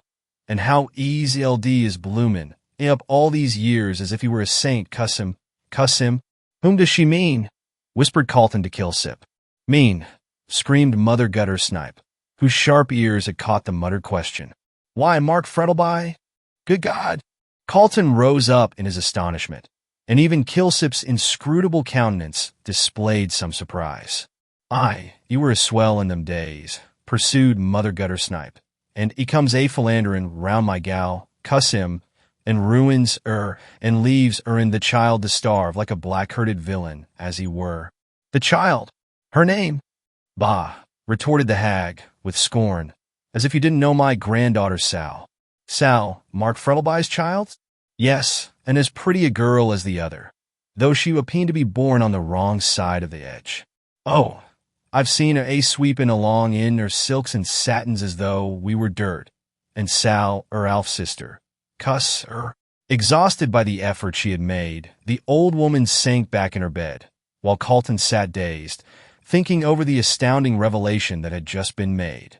That Rosanna Moore should turn out to be Mark Frettleby's mistress he hardly wondered at. After all, the millionaire was but a man, and in his young days had been no better and no worse than the rest of his friends. Rosanna Moore was pretty, and was evidently one of those women who, rakes at heart, prefer the untrammeled freedom of being a mistress to the sedate bondage of a wife. In questions of morality, so many people live in glass houses that there are few nowadays who can afford to throw stones. Calton did not think any the worse of Frettleby for his youthful follies. But what did surprise him was that Frettleby should be so heartless as to leave his child to the tender mercies of an old hag like Mother Guttersnipe. It was so entirely different from what he knew of the man, that he was inclined to think that the old woman was playing him a trick. Did Mr. Frettleby know Sal was his child? He asked. Not he, snarled Mother Guttersnipe, in an exultant tone. He thought she was dead. He did. Arter Rosanna gave him the go-by. And why did you not tell him? 'Cause I wanted to break his heart, if he had any, said the old beldame, vindicatively. Sal was goin' wrong as fast as she could till she was tuck from me. If she had gone and got in a quad-eyed, I've gone to him, and said, Look at your darter. How I've ruined her, as you did mine. You wicked woman, said Calton, revolted at the malignity of the scheme. You sacrificed an innocent girl for this. None of your preachin', retorted the hag sullenly. I ain't been brought up for a saint, I ain't, and I wanted to pay him out. He paid me well to hold my tongue about my darter, and I've got it here, laying her hand on the pillow. All gold, good gold. And mine cuss me? Calton rose. He felt quite sick at this exhibition of human depravity, and longed to be away. As he was putting on his hat, however, the two girls entered with the doctor, who nodded to Kilsip, cast a sharp, scrutinizing glance at Calton, and then walked over to the bed. The two girls went back to their corner and waited in silence for the end. Mother Guttersnipe had fallen back in the bed, with one claw-like hand clutching the pillow, as if to protect her beloved gold, and over her face a deadly paleness was spreading, which told the practiced eye of the doctor that the end was near. He knelt down beside the bed for a moment, holding the candle to the dying woman's face. She opened her eyes and muttered drowsily, Who's you? Get out. But then she seemed to grasp the situation again, and she started up with a shrill yell, which made the hearers shudder. It was so weird and eerie. My money, she yelled, clasping the pillow in her skinny arms. It's all mine. Ye shan't have it. Cuss ye. The doctor arose from his knees and shrugged his shoulders. Not worthwhile doing anything, he said coolly. She'll be dead soon. The old woman, mumbling over her pillow, caught the word and burst into tears. Dead, dead. My poor Rosanna, with her golden air, always lovin' her poor mother till he took her away, and she came back to die. Her voice died away in a long, melancholy wail that made the two girls in the corner shiver and put their fingers in their ears. My good woman, said the doctor, bending over the bed, would you not like to see a minister? She looked at him with her bright, beady eyes, already somewhat dimmed with the mists of death, and said, in a harsh, low whisper. Why? Because you have only a short time to live, said the doctor, gently. You are dying. Mother Guttersnipe sprang up and seized his arm with a scream of terror. Die and die, no? No, she wailed, clawing his sleeve. I ain't fit to die. Cuss me. Save me. Save me. I don't know where I'd go to. Help me, save me. The doctor tried to remove her hands, but she held on with wonderful tenacity. It is impossible, he said briefly. The hag fell back in her bed. I'll give you money to save me, she shrieked. Good money. All mine, all mine. C.C. Air sovereigns. And tearing her pillow open, she took out a canvas bag, and from it poured a gleaming stream of gold. Gold, gold. It rolled all over the bed, over the floor, away into the dark corners. Yet no one touched it. So enchained were they by the horrible spectacle of the dying woman clinging to life. She clutched some of the shining pieces and held them up to the three men as they stood silently beside the bed. But her hands trembled so that sovereigns kept falling from them on the floor with metallic clinks. All mine, she shrieked loudly. Give me my life, gold, money. Cuss ye. I sold my soul for it. Save me. Give me my life. And with trembling hands, she tried to force the gold on them. They said no word, but stood silently looking at her, while the two girls in the corner clung together and trembled with fear. Don't look at me, don't, cried the hag, falling down again amid the shining gold. You want me to die? I shan't. I shan't. Give me my gold, clawing at the scattered sovereigns. I'll take it with me. I shan't die, G.G. whimpering. I ain't done nothing. Let me live. Give me a Bible. Save me, G. Cuss it, G.G. She fell back on the bed, a corpse. The faint light of the candle flickered on the shining gold, and on the dead face, framed in tangled white hair, while the three men, sick at heart, turned away in silence to seek assistance, with that wild cry still ringing in their ears. G. Save me, G. Chapter 28. Mark Frettleby has a visitor. According to the copybooks of our youth, procrastination is the thief of time. Now Brian found the truth of this. He had been in town almost a week, but he had not yet been to see Calton. Each morning, or something very near it, he set out, determined to go direct to Chancery Lane, but he never arrived there. He had returned to his lodgings in East Melbourne, and had passed his time either in the house or in the garden. When perhaps business connected with the sale of his station compelled his presence in town, he drove straight there and back. Curiously enough, he shrank from meeting any of his friends. He felt keenly his recent position in the prisoner's dock, and even when walking by the Yarra, as he frequently did, he was conscious of an uneasy feeling, a feeling that he was an object of curiosity, and that people turned to look at him out of a morbid desire to see one who had been so nearly hanged for murder. As soon as his station should be sold and he married to Madge, he determined to leave Australia and never set foot on it again. But until he could leave the place, he would see no one, nor would he mix with his former friends. So great was his dread of being stared at. Mrs. Sampson, who had welcomed him back with shrill exclamations of delight, was loud in her expressions of disapproval as to the way he was shutting himself up. Your eyes be in, Allo, said the sympathizing cricket. It is nat ral as its want of air, which my usband's uncle, being a druggist and well-to-do in Collingwood, ses says our want of oxygen, being a French name, as he called the atmosphere, were fearful for pulling people down, and making and go off their food, which you hardly eats anything and not be in. A butterfly, it's expected as your appetite would be larger. Oh, I'm all right, said Brian, absently, lighting a cigarette and only half listening to his landlady's garrulous chatter. But if anyone calls, tell them I'm not in. I don't want to be bothered by visitors. Be in, as wise a thing as Solomon ever said, answered Mrs. Sampson, energetically, which, no doubt, he was in good health when seeing the Queen of Sheba, as is necessary when anyone calls, and not feeling disposed to speak, which I'm often that way myself on occasions, my spirits being low, as I've heard tell soda water, ave that effect on him, which you takes it with a dash of brandy, though, to be sure that might be the cause of your want of life. And, drat that bell, she finished hurrying out of the room as the front door bell sounded, which my legs is a given way under me through being overworked. Meanwhile, Brian sat and smoked contentedly much relieved by the departure of Mrs. Sampson, with her constant chatter. But he soon heard her mount the stairs again, and she entered the room with a telegram, which she handed to her lodger. "Open, it don't contain bad news," she said as she retreated to the door again. "Which I don't like. Avon had a shocking early life through one. Avon come unexpected, as my uncle's grandfather were dead. Avon perished of consumption, our family all being disposed of the disease. And now, if you'll excuse me, sir, I'll get to my dinner, bein' in a bit of takin my meals reg'lar, and I studies my inside carefully, bein' easily upset, through which I never could be a sailor."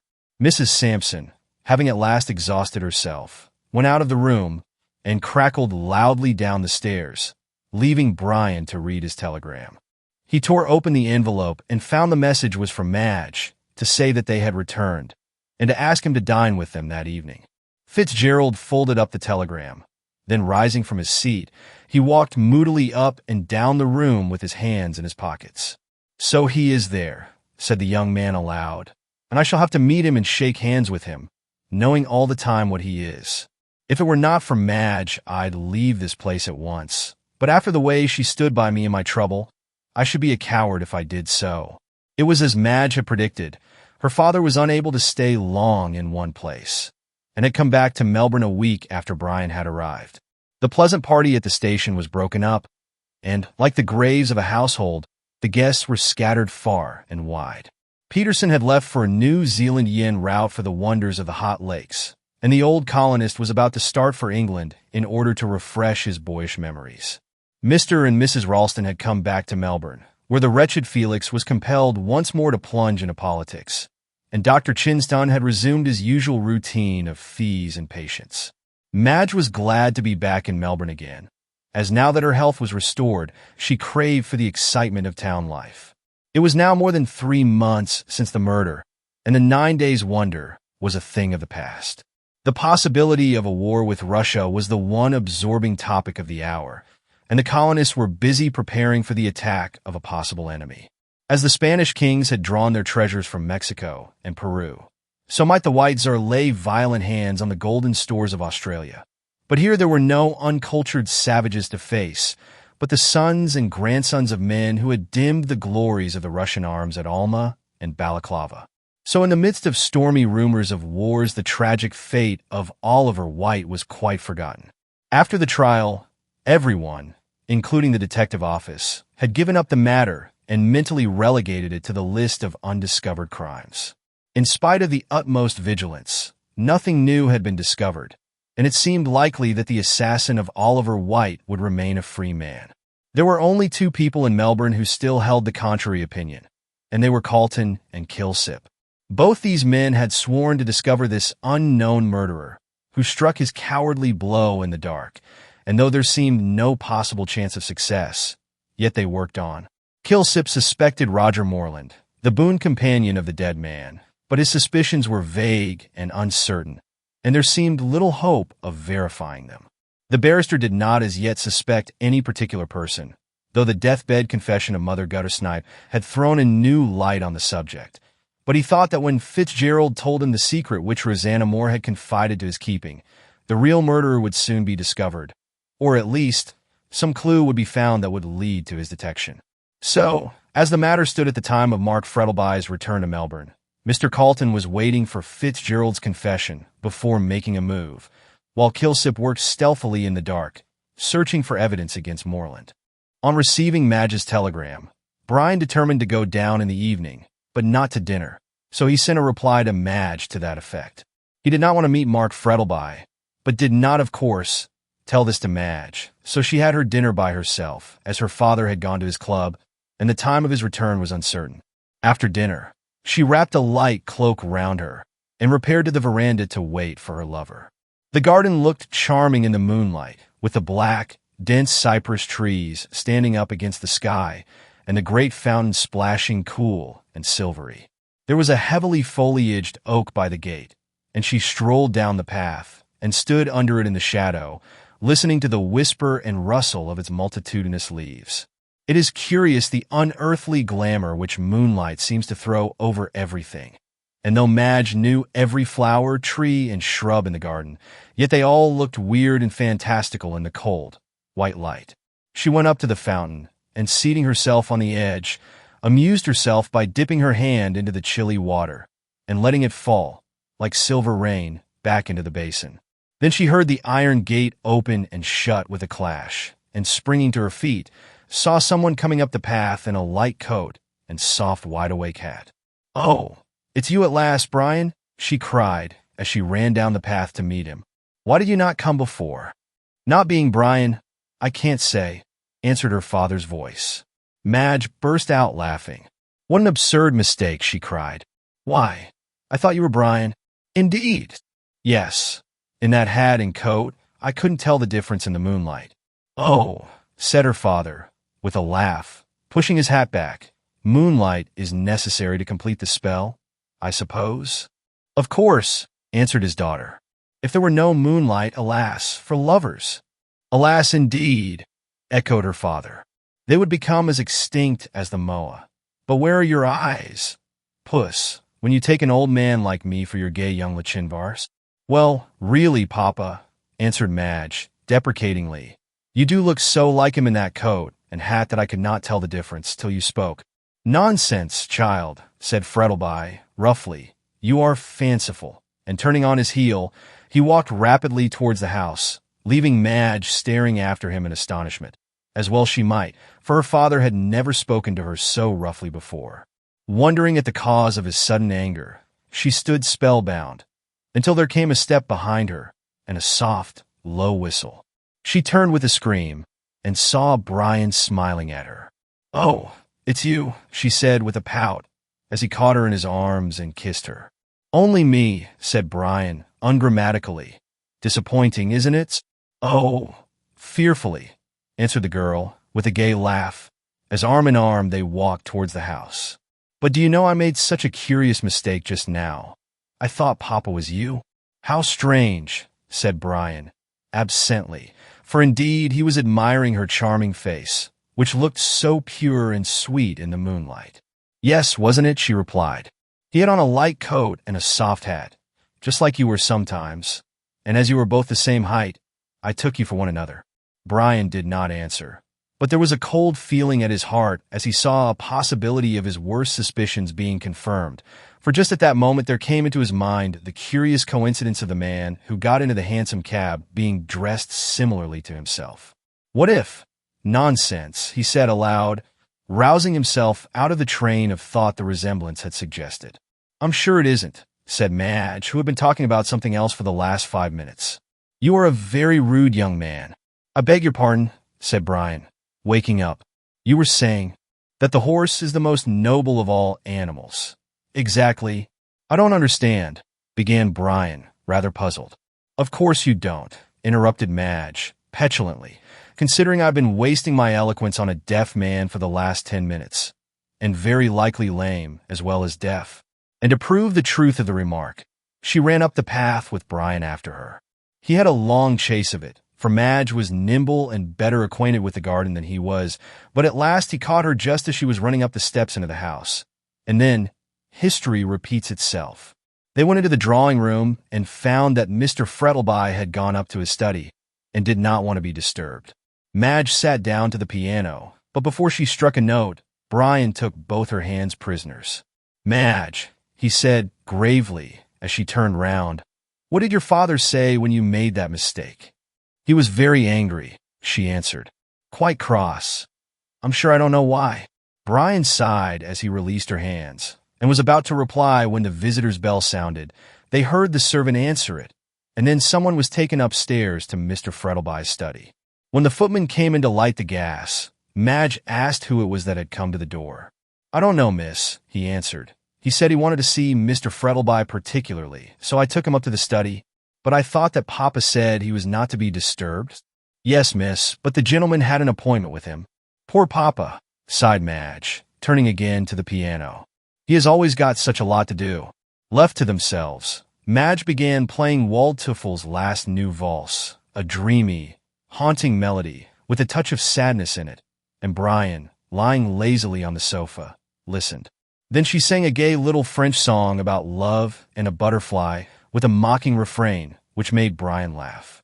"A memory of Offenbach," he said, rising and coming over to the piano. "We certainly can't approach the French in writing these airy trifles. They're unsatisfactory, I think," said Madge, running her fingers over the keys. "They mean nothing." "Of course not," he replied, "but don't you remember that De Quincey says there is no moral either big or little in the Iliad?" "Well, I think there's more music in Barbara Allen than all those frothy things," said Madge with fine scorn. "Come and sing it. A 5-act funeral." "It is," groaned Brian, as he rose to obey. "Let's have Gary Owen instead." Nothing else, however, would suit the capricious young person at the piano. So Brian, who had a pleasant voice, sang the quaint old ditty of cruel Barbara Allen, who treated her dying love with such disdain. "Sir John Graham was an ass," said Brian, when he had finished. "Or instead of dying in such a silly manner, he'd have married her right off, without asking her permission." "I don't think she was worth marrying," replied Madge, opening a book of Mendelssohn's duets, "or she wouldn't have made such a fuss over her health not being drunk." "Depend upon it, she was a plain woman," remarked Brian gravely, "and was angry because she wasn't toasted among the rest of the country belles. I think the young man had a narrow escape. She'd always have reminded him about that unfortunate oversight." "You seem to have analyzed her nature pretty well," said Madge, a little dryly. "However, we'll leave the failings of Barbara Allen alone and sing this." This was Mendelssohn's charming duet, "Would That My Love," which was a great favorite of Brian's.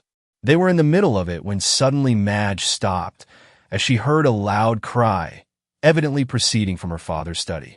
Recollecting Dr. Chinston's warning, she ran out of the room and upstairs, leaving Brian rather puzzled by her unceremonious departure, for though he had heard the cry, yet he did not attach much importance to it.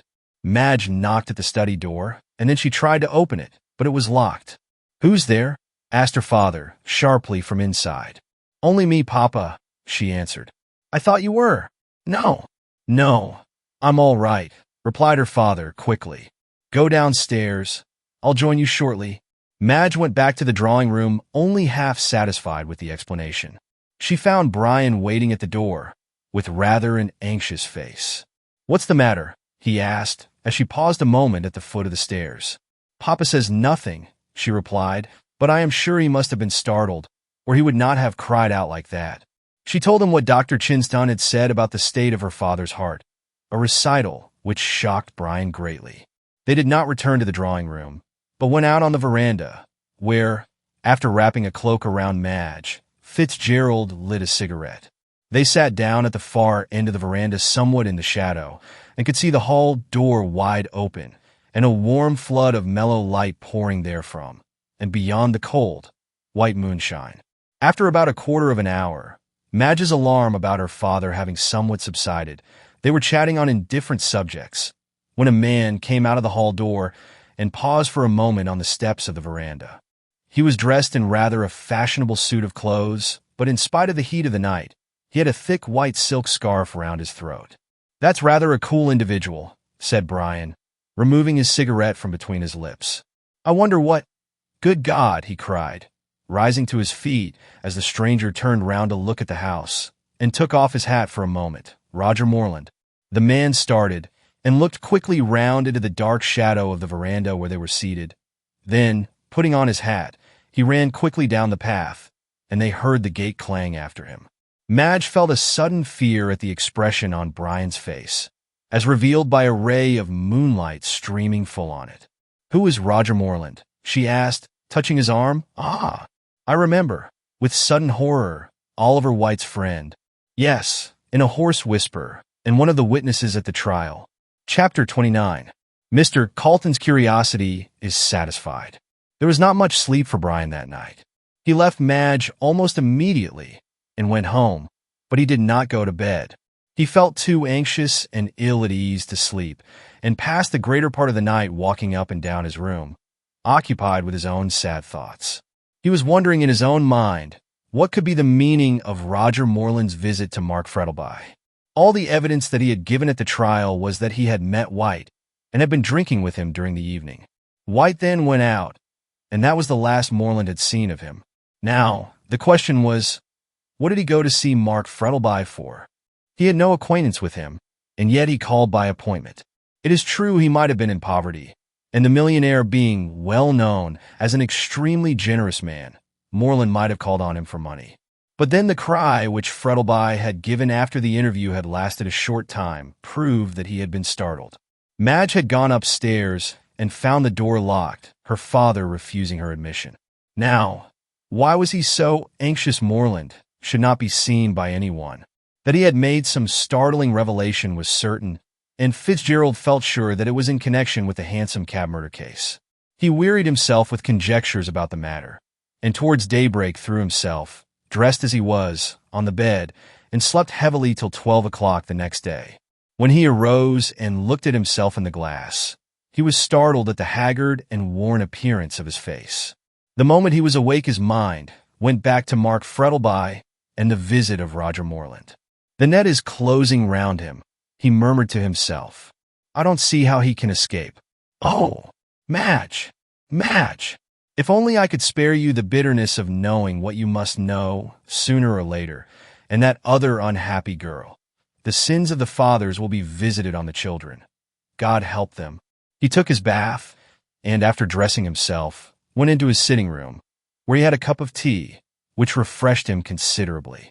Mrs. Sampson came crackling merrily upstairs with a letter, and gave vent to an exclamation of surprise on seeing his altered appearance. "Lor, sir," she exclaimed, "what ave you been a-doing?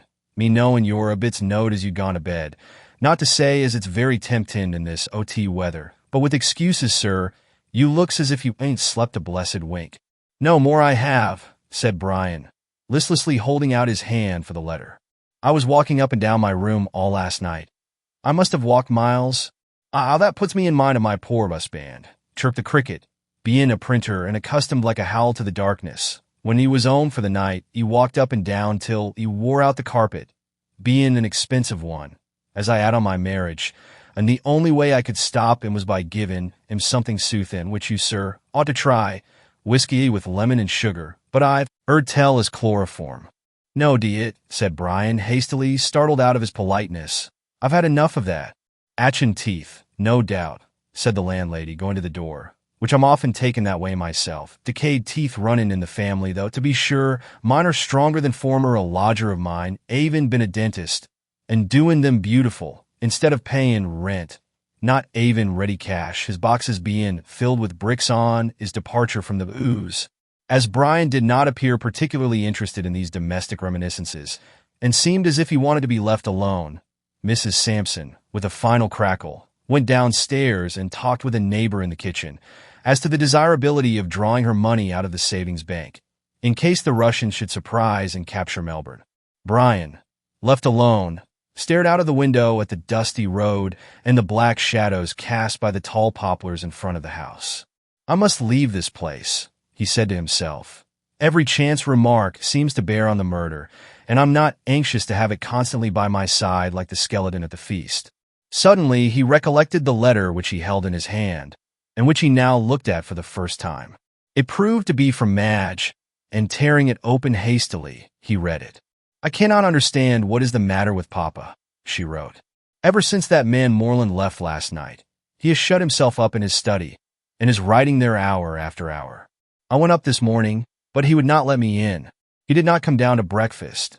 I am getting seriously alarmed. Come down tomorrow and see me, for I am anxious about his state of health, and I am sure that Moreland told him something which has upset him." "Writing," said Brian, as he put the letter in his pocket. "What about, I wonder? Perhaps he is thinking of committing suicide. If so, I for one will not stop him. It is a horrible thing to do, but it would be acting for the best under the circumstances." In spite of his determination to see Carlton and tell all, Fitzgerald did not go near him that day. He felt ill and weary, the want of sleep and mental worry, telling on him terribly, and he looked 10 years older than he did before the murder of White. It is trouble which draws lines on the smooth forehead and furrows round the mouth. If a man has any mental worry, his life becomes a positive agony to him. Mental tortures are quite as bad as physical ones, if not worse. The last thing before dropping off to sleep is the thought of trouble, and with the first faint light of dawn, It returns and hammers all day at the weary brain. But while a man can sleep, life is rendered at least endurable. And of all the blessings which Providence has bestowed, there is none so precious as that same sleep, which, as wise Sancho Panza says, wraps every man like a cloak.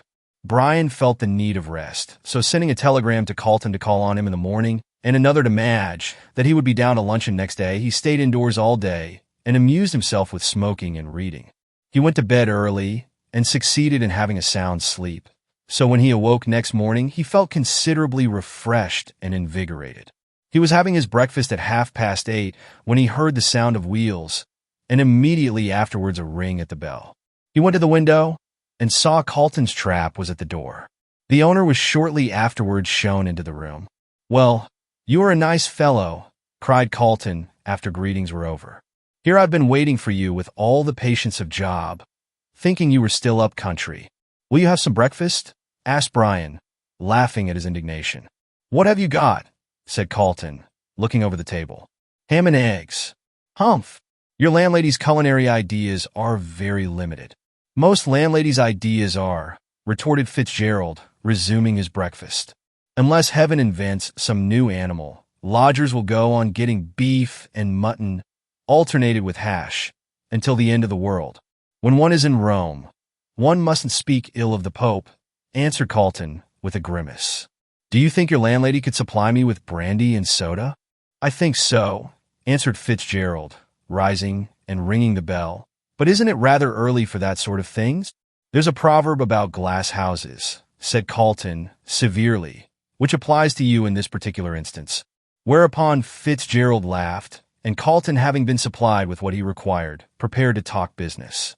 "I need hardly tell you how anxious I am to hear what you've got to say," he said, leaning back in his chair, "but I may as well tell you that I am satisfied that I know half your secret already." "Indeed?" Fitzgerald looked astonished. "In that case, I need not." "Yes, you need," retorted Carlton. "I told you I only know half." "Which half?" Rather difficult to answer. However, I'll tell you what I know, and you can supply all deficiencies." "I am quite ready. Go on." "Stop." He arose and closed the door carefully. "Well," resuming his seat, "Mother Guttersnipe died the other night." "Is she dead?" "As a doornail," answered Carlton calmly. "And a horrible deathbed it was. Her screams ring in my ears yet. But before she died, she sent for me and said—" "What?" "That she was the mother of Rosanna Moore." "Yes." "And that Sal Rawlins was Rosanna's child." "And the father," said Brian in a low voice, "was Mark Frettleby." "Ah! And now what have you to tell me?" "Nothing." "Nothing," echoed Carlton, surprised. "Then this is what Rosanna Moore told you when she died?" "Yes." "Then why have you made such a mystery about it?" "You ask that," said Fitzgerald, looking up in surprise. "If I had told it, don't you see what difference it would have made to Madge?" "I'm sure I don't," retorted the barrister, completely mystified. "I suppose you mean Frettleby's connection with Rosanna Moore. Well, of course, it was not a very creditable thing for her to have been Frettleby's mistress. But still—" "His mistress," said Fitzgerald, looking up sharply. "Then you don't know all." "What do you mean? Was she not his mistress?" "No, his wife." Carlton sprang to his feet and gave a cry of surprise. "His wife?" Fitzgerald nodded. "Why, Mother Guttersnipe did not know this. She thought Rosanna was his mistress. He kept his marriage secret," answered Brian. "And as his wife ran away with someone else shortly afterwards, he never revealed it." "I understand now," said the barrister, slowly. "For if Mark Frettleby was lawfully married to Rosanna Moore, Madge is illegitimate." "Yes, and she now occupies the place which Sal Rawlins, or rather Sal Frettleby, ought to." "Poor girl," said Carlton, a little sadly. "But all this does not explain the mystery of White's murder." "I will tell you that," said Fitzgerald quickly. "When Rosanna left her husband, she ran away to England with some young fellow, and when he got tired of her, she returned to the stage and became famous as a burlesque actress under the name of Musette. There she met White, as her friend found out, and they came out here for the purpose of extorting money from Frettleby. When they arrived in Melbourne, Rosanna let White do all the business and kept herself quiet. She gave her marriage certificate to White and he had it on him the night he was murdered. Then Gorby was right, interposed Carlton eagerly. The man to whom those papers were valuable did murder White. Can you doubt it? And that man was not Mark Frettleby, burst out Carlton. Surely not Mark Frettleby?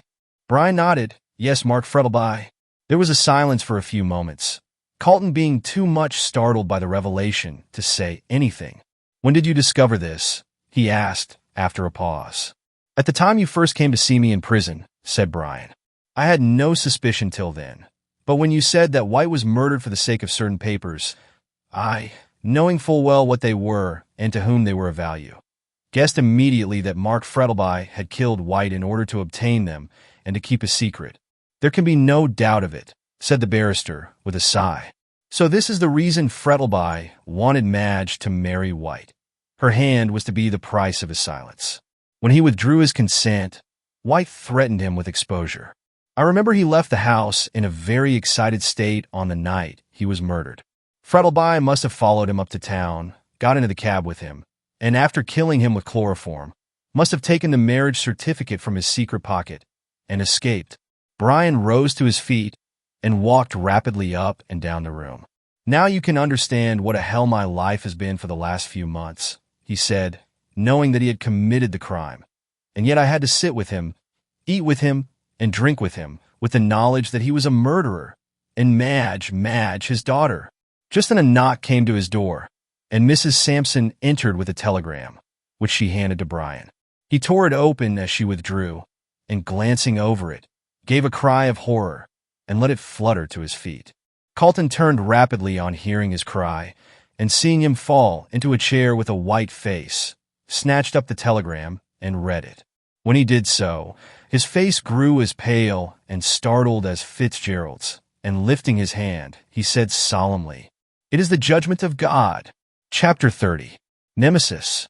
Men, according to the old Greek, are the sport of the gods, who enthroned on high Olympus, put evil desires into the hearts of mortals, and when evil actions were the outcome of evil thoughts, amused themselves by watching the ineffectual efforts made by their victims to escape a relentless deity called Nemesis, who exacted a penalty for their evil deeds. It was no doubt very amusing to the gods, but it is questionable if the men found it so. They had their revenge, however, for weary of plaguing puny mortals, who whimpered and cried when they saw they could not escape. The inevitable Nemesis turned her attention from actors to spectators, and made a clean sweep of the whole Olympian hierarchy. She smashed their altars, pulled down their statues, and after she had completed her malicious work, found that she had, vulgarly speaking, been cutting off her nose to spite her face, for she, too, became an object of derision and of disbelief, and was forced to retire to the same obscurity to which she had relegated the other deities. But men found out that she had not been altogether useless as a scapegoat upon which to lay the blame of their own shortcomings. So they created a new deity called Fate, and laid any misfortune which happened to them to her charge. Her worship is still very popular, especially among lazy and unlucky people, who never bestir themselves, on the ground that whether they do so or not their lives are already settled by fate. After all, the true religion of fate has been preached by George Eliot, when she says that our lives are the outcome of our actions. Set up any idol you please upon which to lay the blame of unhappy lives and baffled ambitions, but the true cause is to be found in men themselves. Every action, good or bad, which we do has its corresponding reward, and Mark Frettleby found it so, for the sins of his youth were now being punished in his old age. No doubt he had sinned gaily enough in that far-off time when life's cup was still brimming with wine, and no SP hid among the roses. But Nemesis had been an unseen spectator of all his thoughtless actions, and now she came to demand her just dues. He felt somewhat as Faust must have felt when Mephistopheles suggested a visit to Hades, in repayment of those years of magic youth and magic power. So long ago it seemed since he had married Rosanna Moore, that he almost persuaded himself that it had been only a dream, a pleasant dream, with a disagreeable awakening. When she had left him, he had tried to forget her, recognizing how unworthy she was of a good man's love. He heard that she had died in a London hospital, and with a passionate sigh for a perished love, he had dismissed her from his thoughts forever. His second marriage had turned out a happy one, and he regretted the death of his wife deeply. Afterwards, all his love centered in his daughter, and he thought he would be able to spend his declining years in peace. This, however, was not to be, and he was thunderstruck when White arrived from England with the information that his first wife still lived and that the daughter of his second was illegitimate. Sooner than risk exposure, Frettleby agreed to anything. But White's demands became too exorbitant, and he refused to comply with them. On White's death, he again breathed freely, when suddenly a second possessor of his fatal secret started up in the person of Roger Morland. As the murder of Duncan had to be followed by that of Banquo, in order to render Macbeth safe, so he foresaw that while Roger Morland lived his life would be one long misery. He knew that the friend of the murdered man would be his master, and would never leave him during his life, while after his death he would probably publish the whole ghastly story and defame the memory of the widely respected Mark Frettleby. What is it that Shakespeare says? Good name in man or woman is the immediate jewel of their souls. And after all these years of spotless living and generous use of his wealth, was he to be dragged down to the depths of infamy and degradation by a man like Morland? Already in fancy, he heard the jeering cries of his fellow men and saw the finger of scorn point at him. The great Mark Frettleby, famous throughout Australia for his honesty, integrity, and generosity. No, it could not be, and yet this would surely happen unless he took means to prevent it. The day after he had seen Morland, and knew that his secret was no longer safe, since it was in the power of a man who might reveal it at any moment in a drunken fit, or out of sheer maliciousness, he sat at his desk writing. After a time he laid down his pen, and taking up a portrait of his dead wife which stood just in front of him, he stared at it long and earnestly. As he did so, his mind went back to the time when he had first met and loved her.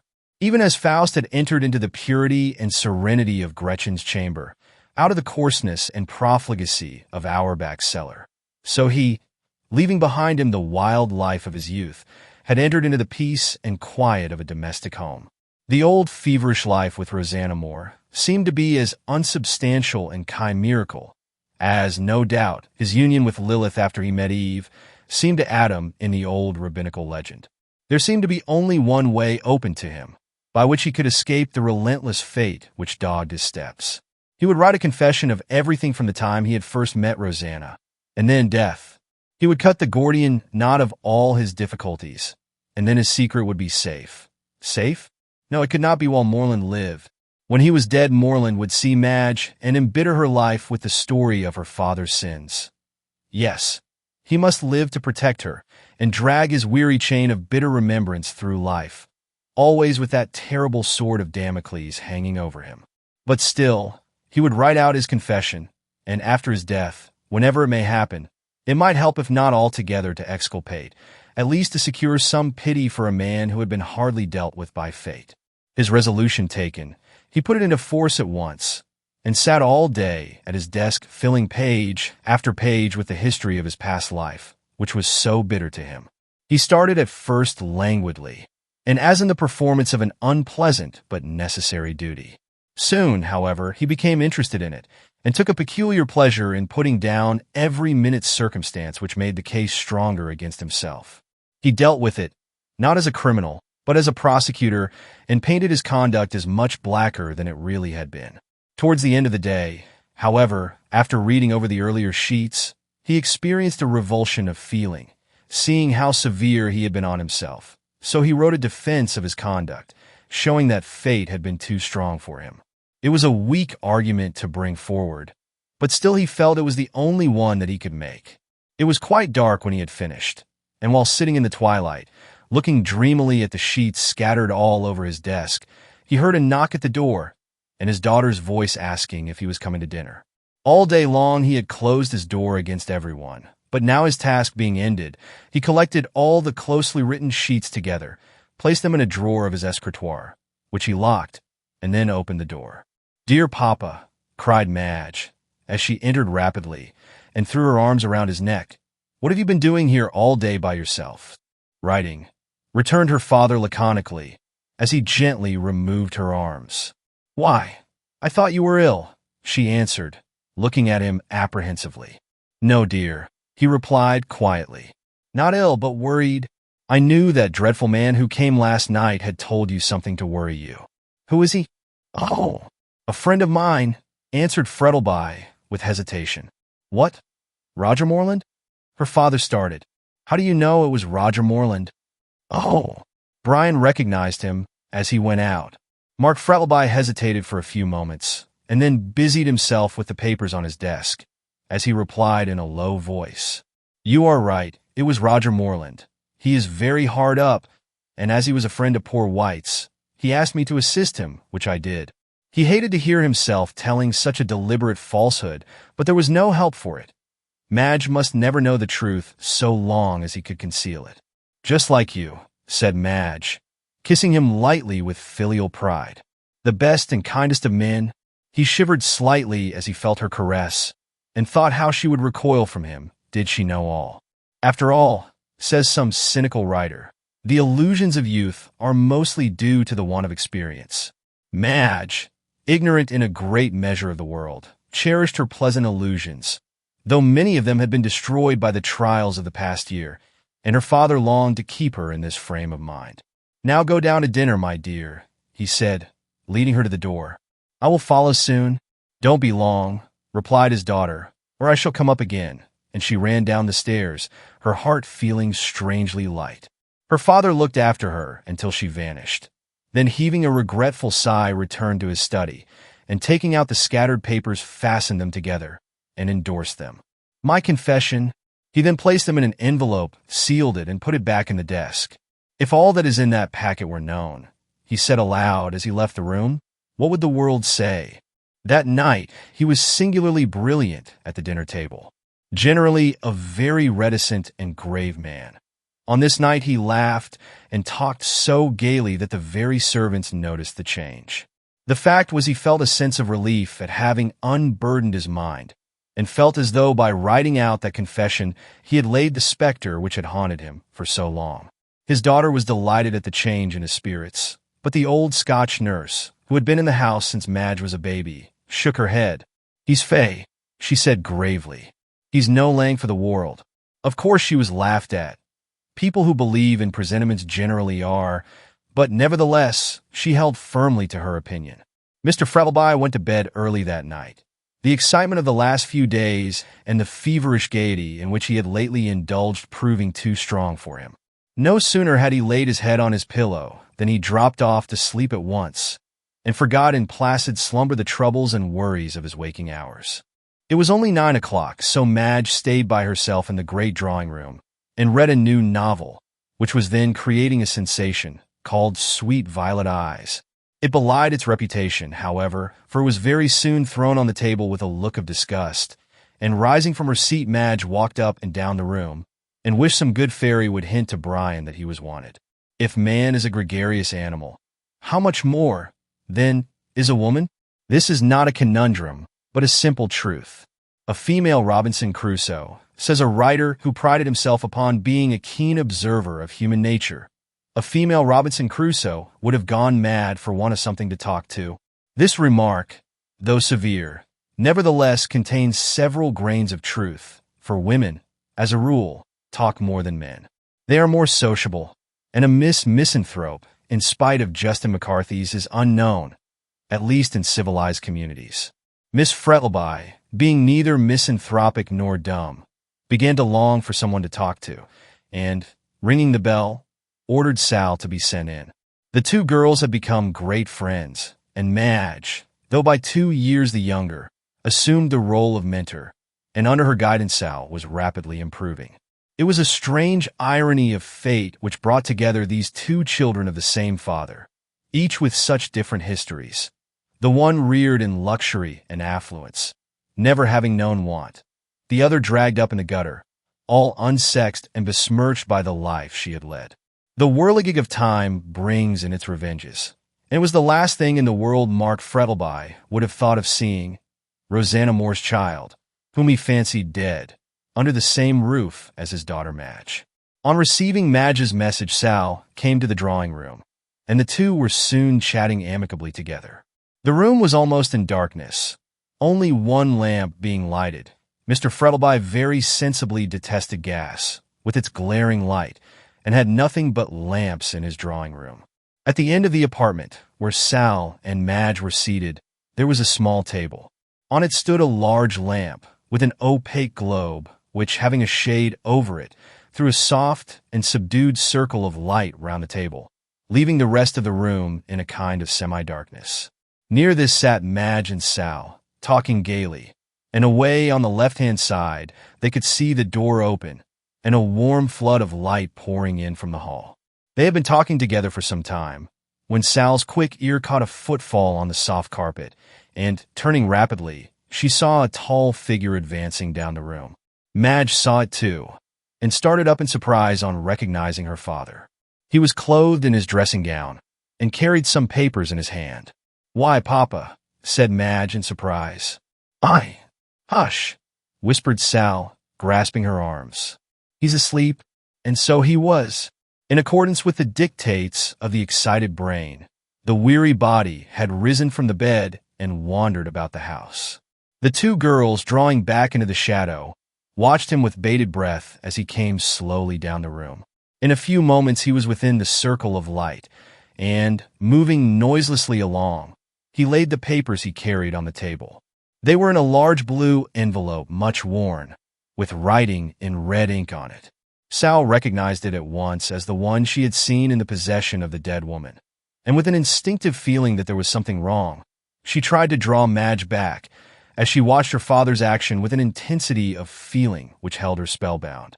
Frettleby opened the envelope, and took therefrom a yellow, frayed piece of paper, which he spread out on the table. Madge bent forward to see it, but Sal, with a sudden terror, drew her back. "For God's sake, no," she cried. But it was too late. Madge had caught sight of the names on the paper: Marriage, Rosanna Moore, Mark Frettleby, and the whole awful truth flashed upon her. These were the papers Rosanna Moore had handed to White. White had been murdered by the man to whom the papers were of value. "Oh, my father!" She staggered blindly forward, and then, with one piercing shriek, fell to the ground. In doing so, she struck against her father, who was still standing beside the table. Awakened suddenly, with that wild cry in his ears, he opened his eyes wide, put out feeble hands, as if to keep something back, and with a strangled cry fell dead on the floor beside his daughter. Sal, horror-struck, did not lose her presence of mind, but, snatching the papers off the table, she thrust them in her pocket, and then called aloud for the servants. But they, already attracted by Madge's wild cry, came hurrying in, to find Mark Frettleby, the millionaire, lying dead, and his daughter in a faint beside her father's corpse. Chapter 31. Hush Money. As soon as Brian received the telegram which announced the death of Mark Frettleby, he put on his hat, stepped into Carlton's trap, and drove along to the Street Kilda station in Flinders Street with that gentleman. There Carlton dismissed his trap, sending a note to his clerk with the groom, and went down to St. Kilda with Fitzgerald. On arrival, they found the whole house perfectly quiet and orderly, owing to the excellent management of Sal Rawlins.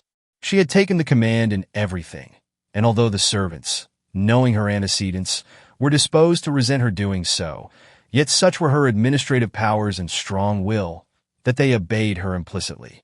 Mark Frettleby's body had been taken up to his bedroom. Madge had been put to bed, and Dr. Chinston and Brian sent for. When they arrived, they could not help expressing their admiration at the capital way in which Sal Rawlins had managed things. "She's a clever girl, that," whispered Carlton to Fitzgerald. "Curious thing, she should have taken up her proper position in her father's house. Fate is a deal cleverer than we mortals think her." Brian was about to reply when Dr. Chinston entered the room. His face was very grave, and Fitzgerald looked at him in alarm. "Madge, Miss Frettleby," he faltered. "Is very ill," replied the doctor. "Has an attack of brain fever. I can't answer for the consequences yet." Brian sat down on the sofa and stared at the doctor in a dazed sort of way. Madge, dangerously ill, perhaps dying. What if she were to die, and he to lose the true-hearted woman who stood so nobly by him in his trouble?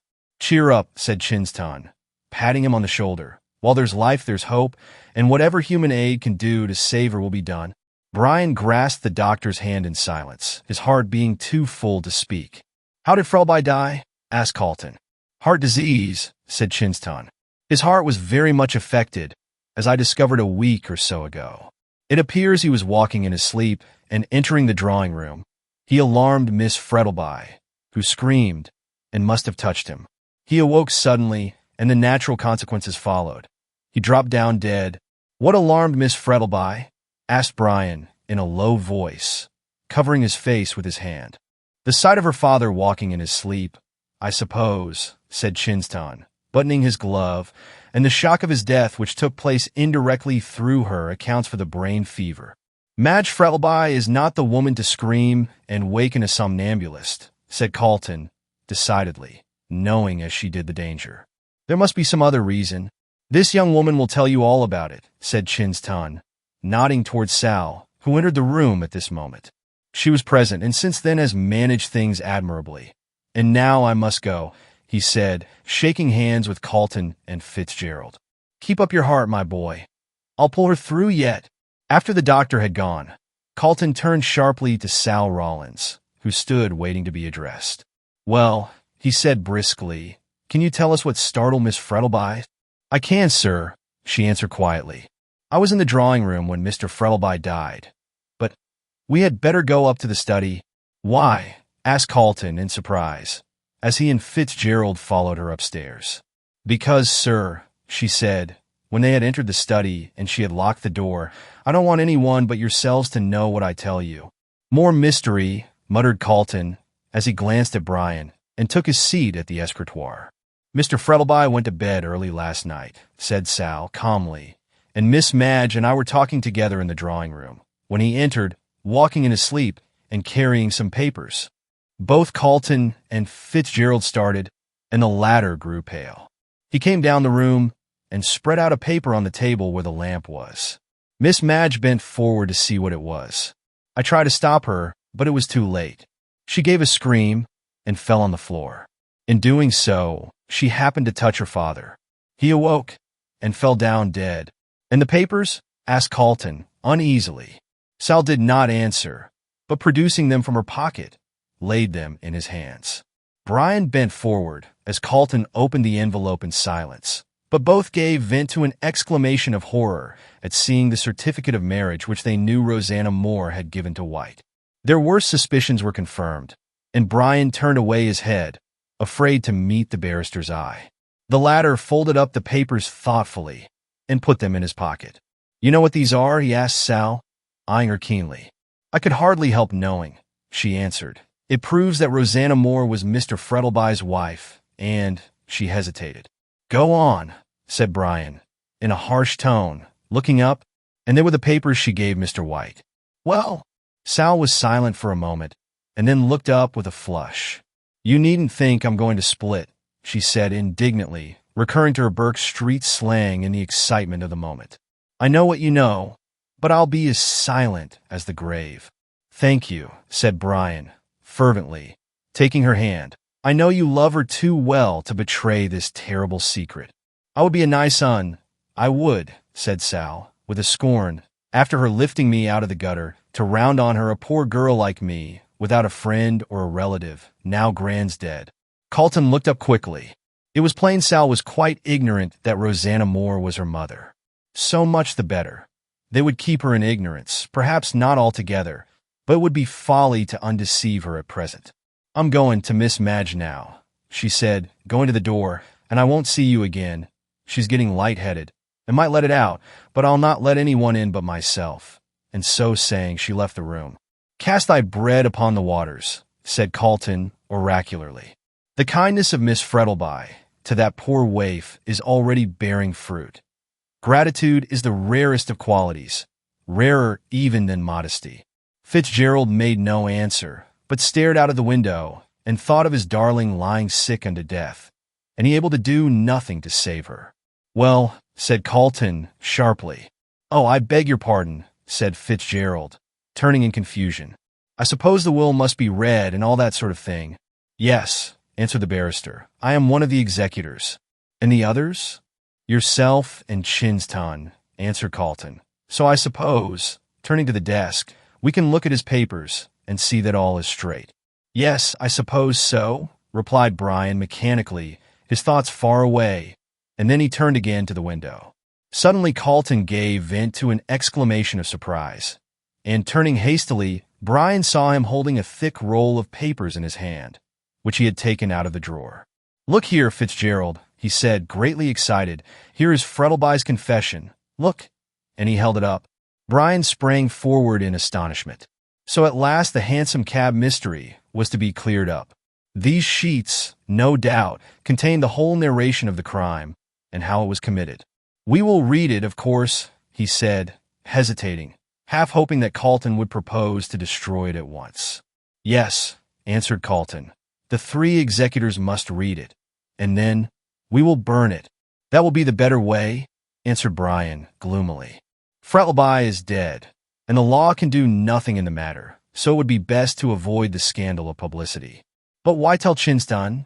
"We must," said Carlton decidedly. "He will be sure to gather the truth from Madge's ravings, and he may as well know all. He is quite safe, and will be silent as the grave. But I am more sorry to tell Kilsip." "The detective?"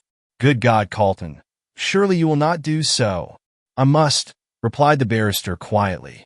"Kilsip is firmly persuaded that Moreland committed the crime, and I have the same dread of his pertinacity as you had of mine. He may find out all." "What must be," said Fitzgerald, clenching his hands. "But I hope no one else will find out this miserable story. There's Moreland, for instance." "Ah, true," said Carlton, thoughtfully.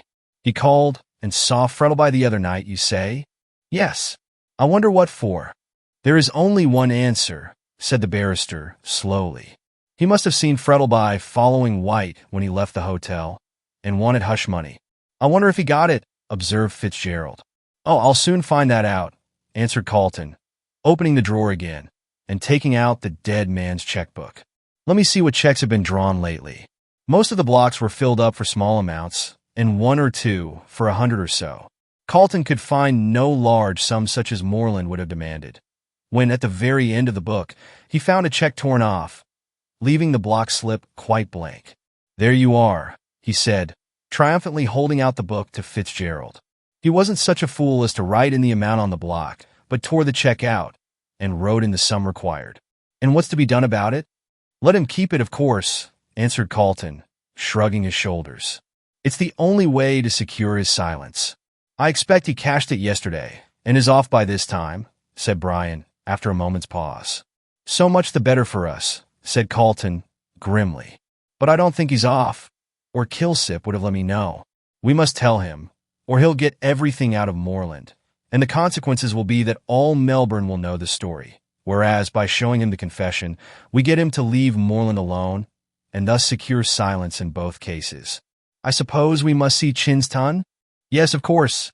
I will telegraph to him and Kilsip to come up to my office this afternoon at 3 o'clock, and then we will settle the whole matter." "And Sal Rawlins?" "Oh, I quite forgot about her," said Carlton in a perplexed voice. "She knows nothing about her parents, and of course, Mark Frettleby died in the belief that she was dead." "We must tell Madge," said Brian gloomily. "There is no help for it. Sal is by rights the heiress to the money of her dead father." "That depends upon the will," replied Carlton dryly. "If it specifies that the money is left to my daughter, Margaret Frettleby, Sal Rawlins can have no claim. And if such is the case, it will be no good telling her who she is." "And what's to be done?" "Sal Rawlins," went on the barrister, without noticing the interruption, "has evidently never given a thought to her father or mother, as the old hag, no doubt, swore they were dead. So I think it will be best to keep silent. That is, if no money is left to her, and as her father thought her dead, I don't think there will be any. In that case, it would be best to settle an income on her. You can easily find a pretext, and let the matter rest.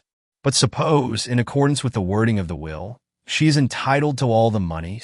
"In that case," said Carlton gravely, "there is only one course open. She must be told everything, and the dividing of the money left to her generosity. But I don't think you need be alarmed. I'm pretty sure Madge is the heiress." "It's not the money I think about," said Brian hastily. "I'd take Madge without a penny. My boy, said the barrister, placing his hand kindly on Brian's shoulder. When you marry Madge Frettleby, you will get what is better than money, a heart of gold. Chapter 32. De mortuis nil nisi bonum. Nothing is certain but the unforeseen, so says a French proverb. And judging from the unexpected things which daily happen to us, it is without doubt a very true one. If anyone had told Madge Frettleby one day that she would be stretched on a bed of sickness the next, and would be quite oblivious of the world and its doings, she would have laughed the prophet to scorn. Yet it was so, and she was tossing and turning on a bed of pain to which the couch of Procustes was one of roses. Sal sat beside her, ever watchful of her wants, and listened through the bright hours of the day, or the still ones of the night, to the wild and incoherent words which issued from her lips. She incessantly called on her father to save himself, and then would talk about Brian, and sing snatches of song, or would sob broken sentences about her dead mother, until the heart of the listener ached to hear her. No one was allowed into the room except Sal, and when Dr. Chinston heard the things she was saying, although used to such cases, he recoiled. "There is blood on your hands," cried Madge, sitting up in bed, with her hair all tangled and falling over her shoulders. "Red blood, and you cannot wash it off." "Oh, Cain, God save him." "Brian, you are not guilty. My father killed him." "God, God!" And she fell back on her disordered pillows, weeping bitterly. Dr. Chinston did not say anything, but shortly afterwards took his leave, after telling Sal on no account to let anyone see the patient. "'Tain't likely," said Sal in a disgusted tone, as she closed the door after him. "I'm not a viper to sting the bosom as fed me," from which it may be gathered she was advancing rapidly in her education. Meanwhile, Dr. Chinston had received Carlton's telegram, and was considerably astonished thereat. He was still more so when, on arriving at the office at the time appointed, he found Carlton and Fitzgerald were not alone, but a third man whom he had never seen was with them. The latter Carlton introduced to him as Mr. Kilsip of the detective office, a fact which made the worthy doctor uneasy, as he could in no wise divine the meaning of it. However, he made no remark, but took the seat handed to him by Mr. Carlton and prepared to listen. Carlton locked the door of the office, and then went back to his desk, having the other three seated before him in a kind of semicircle. "In the first place," said Carlton to the doctor, "I have to inform you that you are one of the executors under the will of the late Mr. Frettleby, and that is why I asked you to come here today. The other executors are Mr. Fitzgerald and myself." "Oh, indeed," murmured the doctor, politely. "And now," said Carlton, looking at him, "do you remember the Hansom Cab murder which caused such a sensation some months ago?" "Yes, I do," replied the doctor, rather astonished. "But what has that to do with the will?" "Nothing to do with the will," answered Carlton, gravely. "But the fact is Mr. Frettleby was implicated in the affair."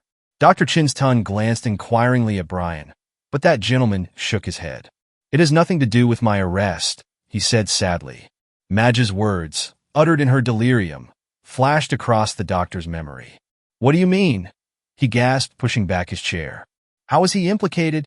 "That I cannot tell you," answered Carlton, "until I read his confession." "Ah," said Kilsip, becoming very attentive. "Yes," said Carlton, turning to Kilsip, "your hunt after Moreland is a wild goose chase, for the murderer of Oliver White is discovered." "Discovered!" cried Kilsip and the doctor in one breath. "Yes, and his name is Mark Frettleby." Kilsip shot a glance of disdain out of his bright black eyes, and gave a low laugh of disbelief, but the doctor pushed back his chair furiously and arose to his feet. "This is monstrous," he cried in a rage. "I won't sit still and hear this accusation against my dead friend." "Unfortunately, it is too true," said Brian sadly. "How dare you say so?" said Chinston, turning angrily on him. "And you going to marry his daughter?" "There is only one way to settle the question," said Carlton coldly. "We must read his confession." "But why the detective?" asked the doctor ungraciously as he took his seat. "Because I want him to hear for himself that Mr. Frettleby committed the crime, that he may keep silence." "Not till I've arrested him," said Kilsip determinedly. "But he's dead," said Brian. "I'm speaking of Roger Moreland," retorted Kilsip, "for he and no other murdered Oliver White." That's a much more likely story, Chinston said. I tell you no, said Carlton vehemently. God knows I would like to preserve Mark Frettleby's good name, and it is with this object I have brought you all together. I will read the confession, and when you know the truth, I want you all to keep silent about it, as Mark Frettleby is dead, and the publication of his crime can do no good to anyone. I know, resumed Carlton, addressing the detective, that you are fully convinced in your own mind that you are right and I am wrong. But what if I tell you that Mark Frettleby died holding those very papers for the sake of which the crime was committed? Kilsip's face lengthened considerably. What were the papers? The marriage certificate of Mark Frettleby and Rosanna Moore, the woman who died in the back slum. Kilsip was not often astonished, but he was so now, and Dr. Chinston fell back in his chair, staring at the barrister in blank amazement. And what's more, went on Carlton triumphantly, do you know that Moreland went to Frettleby 2 nights ago and obtained a certain sum for hush moneys? What? Cried Kilsip. Yes, Moreland, in coming out of the hotel, evidently saw Frettleby and threatened to expose him unless he paid for his silence.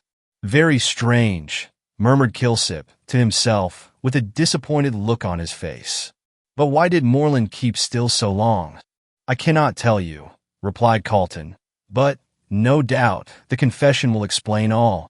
Then for heaven's sake read it, broke in Dr. Chinston impatiently.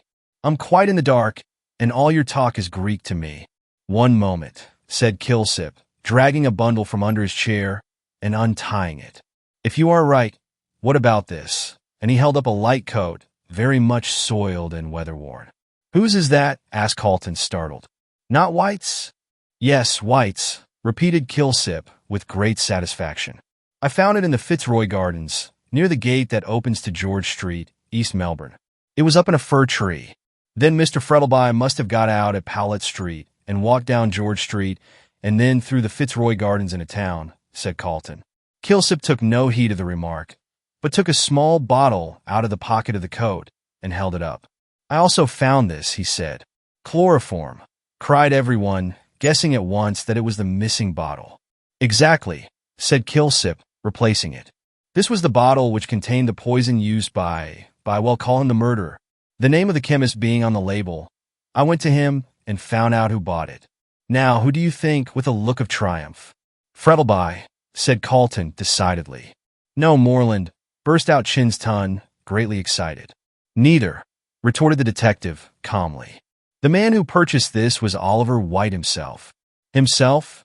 Echoed Brian, now thoroughly surprised, as indeed were all the others.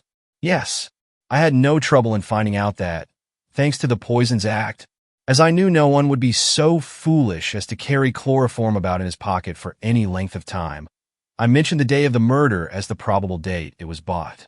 The chemist turned up in his book and found that White was the purchaser. And what did he buy it for? Asked Chinston. That's more than I can tell you, said Kilsip with a shrug of his shoulders. It's down in the book as being bought for medicinal uses, which may mean anything. The law requires a witness, observed Carlton cautiously. Who was the witness? Again Kilsip smiled triumphantly. I think I can guess, said Fitzgerald. Moreland? Kilsip nodded. And I suppose, remarked Carlton in a slightly sarcastic tone, that is another of your proofs against Moreland. He knew that White had chloroform on him. Therefore he followed him that night and murdered him. Well, It's a lot of nonsense, said the barrister impatiently. There's nothing against Moreland to implicate him. If he killed White, what made him go and see Frettleby? But, said Kilsip, sagely nodding his head, if, as Moreland says, he had White's coat in his possession before the murder, how is it that I should discover it afterwards up a fir tree in the Fitzroy Gardens, with an empty chloroform bottle in the pocket? He may have been an accomplice, suggested Carlton. What's the good of all this conjecturing? Said Chinston, impatiently, now thoroughly tired of the discussion. Read the confession, and we will soon know the truth, without all this talk. Carlton assented, and all having settled themselves to listen, he began to read what the dead man had written. Chapter 33. The Confession. What I am now about to write is set forth by me, so that the true circumstances connected with the Hansom Cab tragedy, which took place in Melbourne in 18, may be known. I owe a confession, particularly to Brian Fitzgerald, seeing that he was accused of the crime. Although I know he was rightfully acquitted of the charge, yet I wish him to know all about the case, though I am convinced from his altered demeanor towards me that he is better acquainted with it than he chooses to confess. In order to account for the murder of Oliver White, I must go back to the beginning of my life in this colony and show how the series of events began which culminated in the committal of the crime. Should it be necessary to make this confession public, in the interests of justice, I can say nothing against such a course being taken, but I would be grateful if it could be suppressed, both on account of my good name and of my dear daughter Margaret, whose love and affection has so soothed and brightened my life. If, however, she should be informed of the contents of these pages, I ask her to deal leniently with the memory of one who was sorely tried and tempted. I came to the colony of Victoria, or rather, as it was called then, New South Wales, in the year 18. I had been in a merchant's office in London, but not finding much opportunity for advancement, I looked about to see if I could better myself. I heard of this new land across the ocean, and though it was not then the El Dorado which it afterwards turned out, and truth to tell, had rather a shady name, owing to the transportation of convicts, yet I longed to go there and start a new life. Unhappily, however, I had not the means, and saw nothing better before me than the dreary life of a London clerk, as it was impossible that I could save out of the small salary I got. Just at this time, an old maiden aunt of my mother's died and left a few £100s to me. With this, I came out to Australia, determined to become a rich man. I stayed some time in Sydney and then came over to Port Phillip, now so widely known as marvelous Melbourne, where I intended to pitch my tent. I saw that it was a young and rising colony, though, of course, coming as I did before the days of the gold diggings, I never dreamed it would spring up, as it has done since, into a nation. I was careful and saving in those days, and, indeed, I think it was the happiest time of my life. I bought land whenever I could scrape the money together, and at the time of the gold rush, was considered well-to-do. When, however, the cry that gold had been discovered was raised, and the eyes of all the nations were turned to Australia, with her glittering treasures, men poured in from all parts of the world, and the golden age commenced.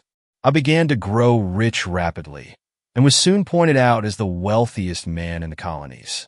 I bought a station, and, leaving the riotous, feverish Melbourne life, went to live on it. I enjoyed myself there, for the wild, open-air life had great charms for me, and there was a sense of freedom to which I had hitherto been a stranger. But man is a gregarious animal, and I, growing weary of solitude and communings with Mother Nature, came down on a visit to Melbourne, where, with companions as gay as myself, I spent my money freely and, as the phrase goes, saw life. After confessing that I loved the pure life of the country, it sounds strange to say I enjoyed the wild life of the town, but I did. I was neither a Joseph nor a Saint Anthony, and I was delighted with Bohemia, with its good fellowship and charming suppers, which took place in the small hours of the morning, when wit and humor reigned supreme. It was at one of these suppers that I first met Rosanna Moore, the woman who was destined to curse my existence. She was a burlesque actress, and all the young fellows in those days were madly in love with her. She was not exactly what was called beautiful, but there was a brilliancy and fascination about her which few could resist. On first seeing her, I did not admire her much, but laughed at my companions as they raved about her. On becoming personally acquainted with her, however, I found that her powers of fascination had not been overrated, and I ended by falling desperately in love with her. I made inquiries about her private life, and found that it was irreproachable, as she was guarded by a veritable dragon of a mother, who would let no one approach her daughter. I need not tell about my courtship, as these phases of a man's life are generally the same, but it will be sufficient to prove the depth of my passion for her when I say that I determined to make her my wife. It was on condition, however, that the marriage should be kept secret until such time as I should choose to reveal it. My reason for such a course was this: my father was still alive, and he, being a rigid Presbyterian, would never have forgiven me for having married a woman of the stage. So, as he was old and feeble, I did not wish him to learn that I had done so, fearing that the shock would be too much for him in his then state of health.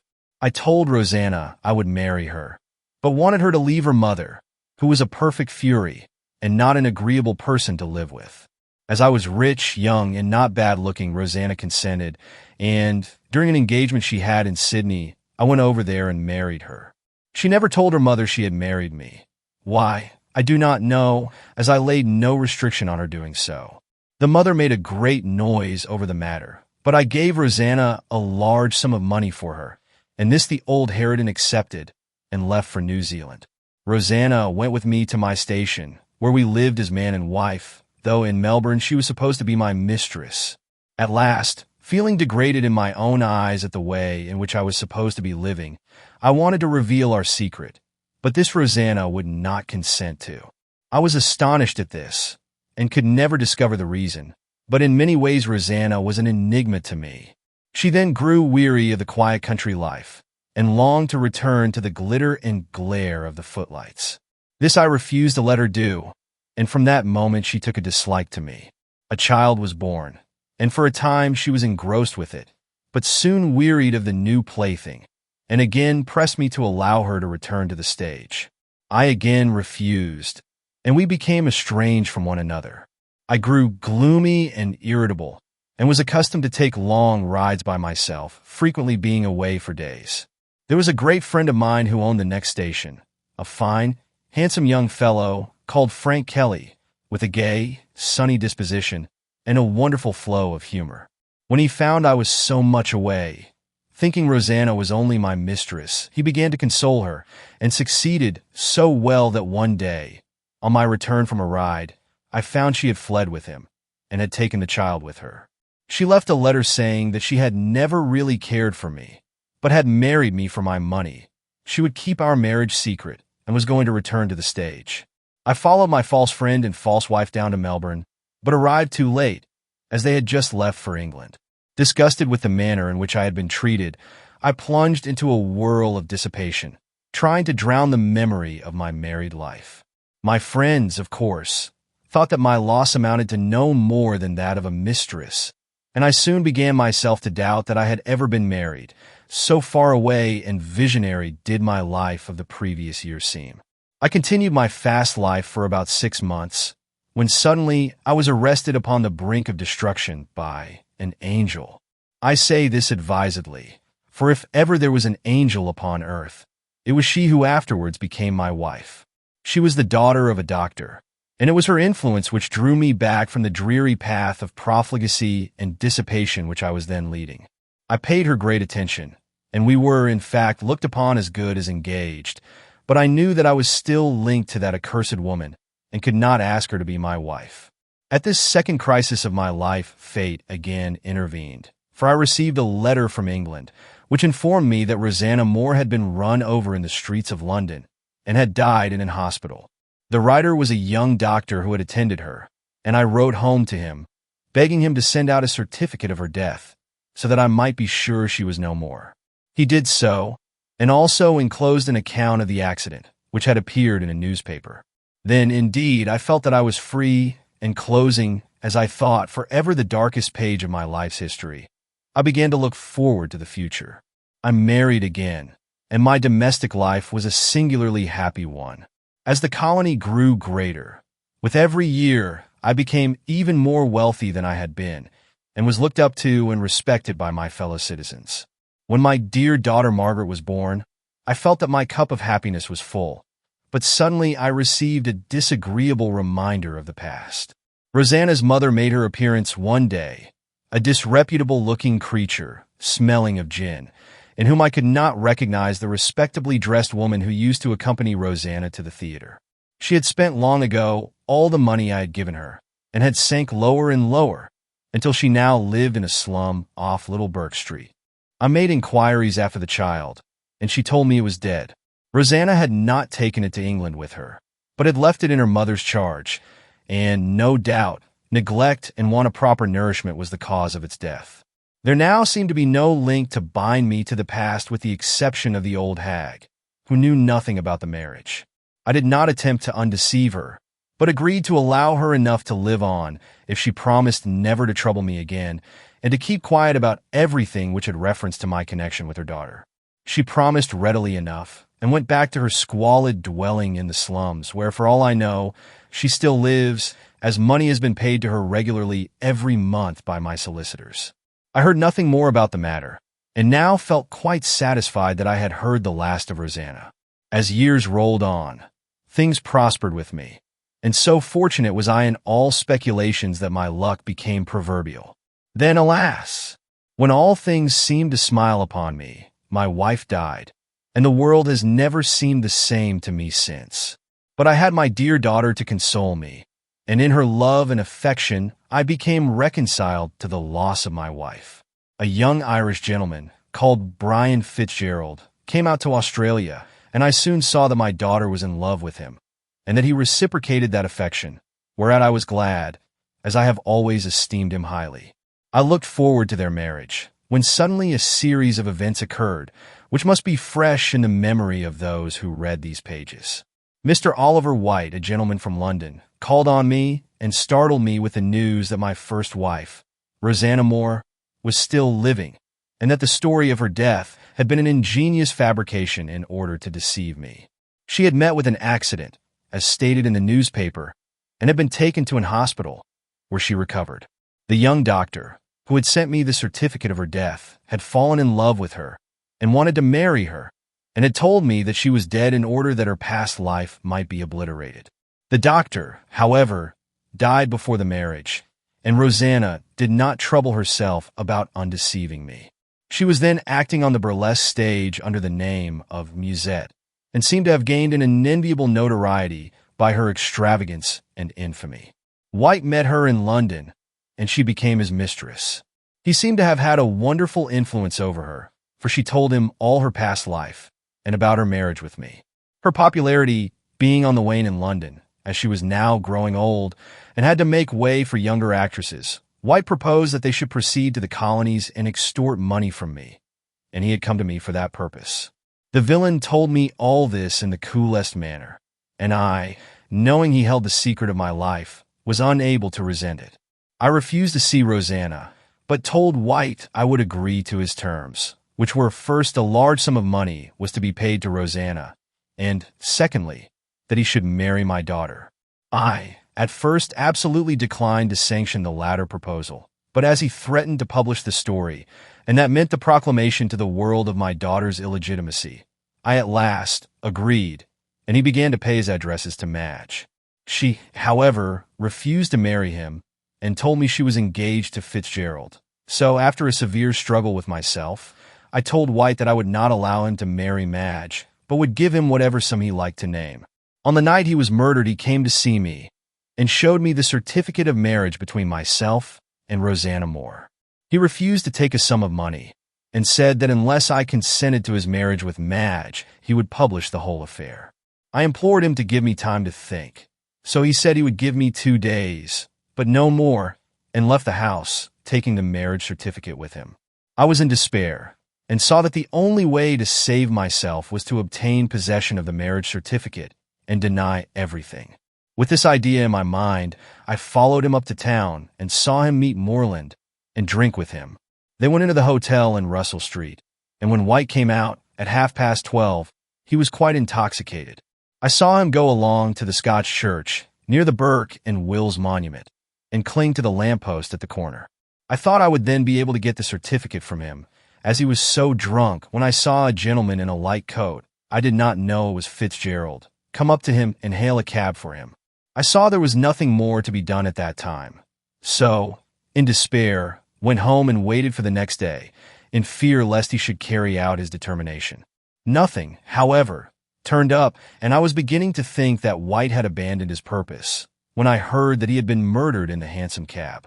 I was in great fear lest the marriage certificate should be found on him, but nothing was said about it. This I could not understand at all. I knew he had it on him, and I could only conclude that the murderer, whoever he was, had taken it from the body and would sooner or later come to me to extort money, knowing that I dare not denounce him. Fitzgerald was arrested and afterwards acquitted, so I began to think that the certificate had been lost and my troubles were at an end. However, I was always haunted by a dread that the sword was hanging over my head and would fall sooner or later. I was right, for 2 nights ago Roger Moreland, who was an intimate friend of White's, called on me and produced the marriage certificate, which he offered to sell to me for £5,000. In horror, I accused him of murdering White, which he denied at first, but afterwards acknowledged, stating that I dare not betray him for my own sake. I was nearly mad with the horror I was placed in, either to denounce my daughter as illegitimate or let a murderer escape the penalty of his crime. At last I agreed to keep silent, and handed him a check for £5,000, receiving in return the marriage certificate. I then made Moreland swear to leave the colony, which he readily agreed to do, saying Melbourne was dangerous. When he left, I reflected upon the awfulness of my position, and I had almost determined to commit suicide, but thank God I was saved from that crime. I write this confession in order that after my death the true story of the murder of White may be known, and that anyone who may hereafter be accused of the murder may not be wrongfully punished. I have no hopes of Moreland ever receiving the penalty of his crime, as when this is opened all trace of him will, no doubt, be lost. I will not destroy the marriage certificate, but place it with these papers so that the truth of my story can be seen. In conclusion, I would ask forgiveness of my daughter Margaret for my sins, which have been visited on her, but she can see for herself that circumstances were too strong for me. May she forgive me, as I hope God in His infinite mercy will, and may she come sometimes and pray over my grave, nor think too hardly upon her dead father. Chapter 34. The Hands of Justice. Carlton's voice faltered a little when he read those last sad words, and he laid the manuscript down on the table, amid a dead silence, which was first broken by Brian. "Thank God," he said reverently. "Thank God that he was innocent of the crime." "No," said Carlton, a little cynically.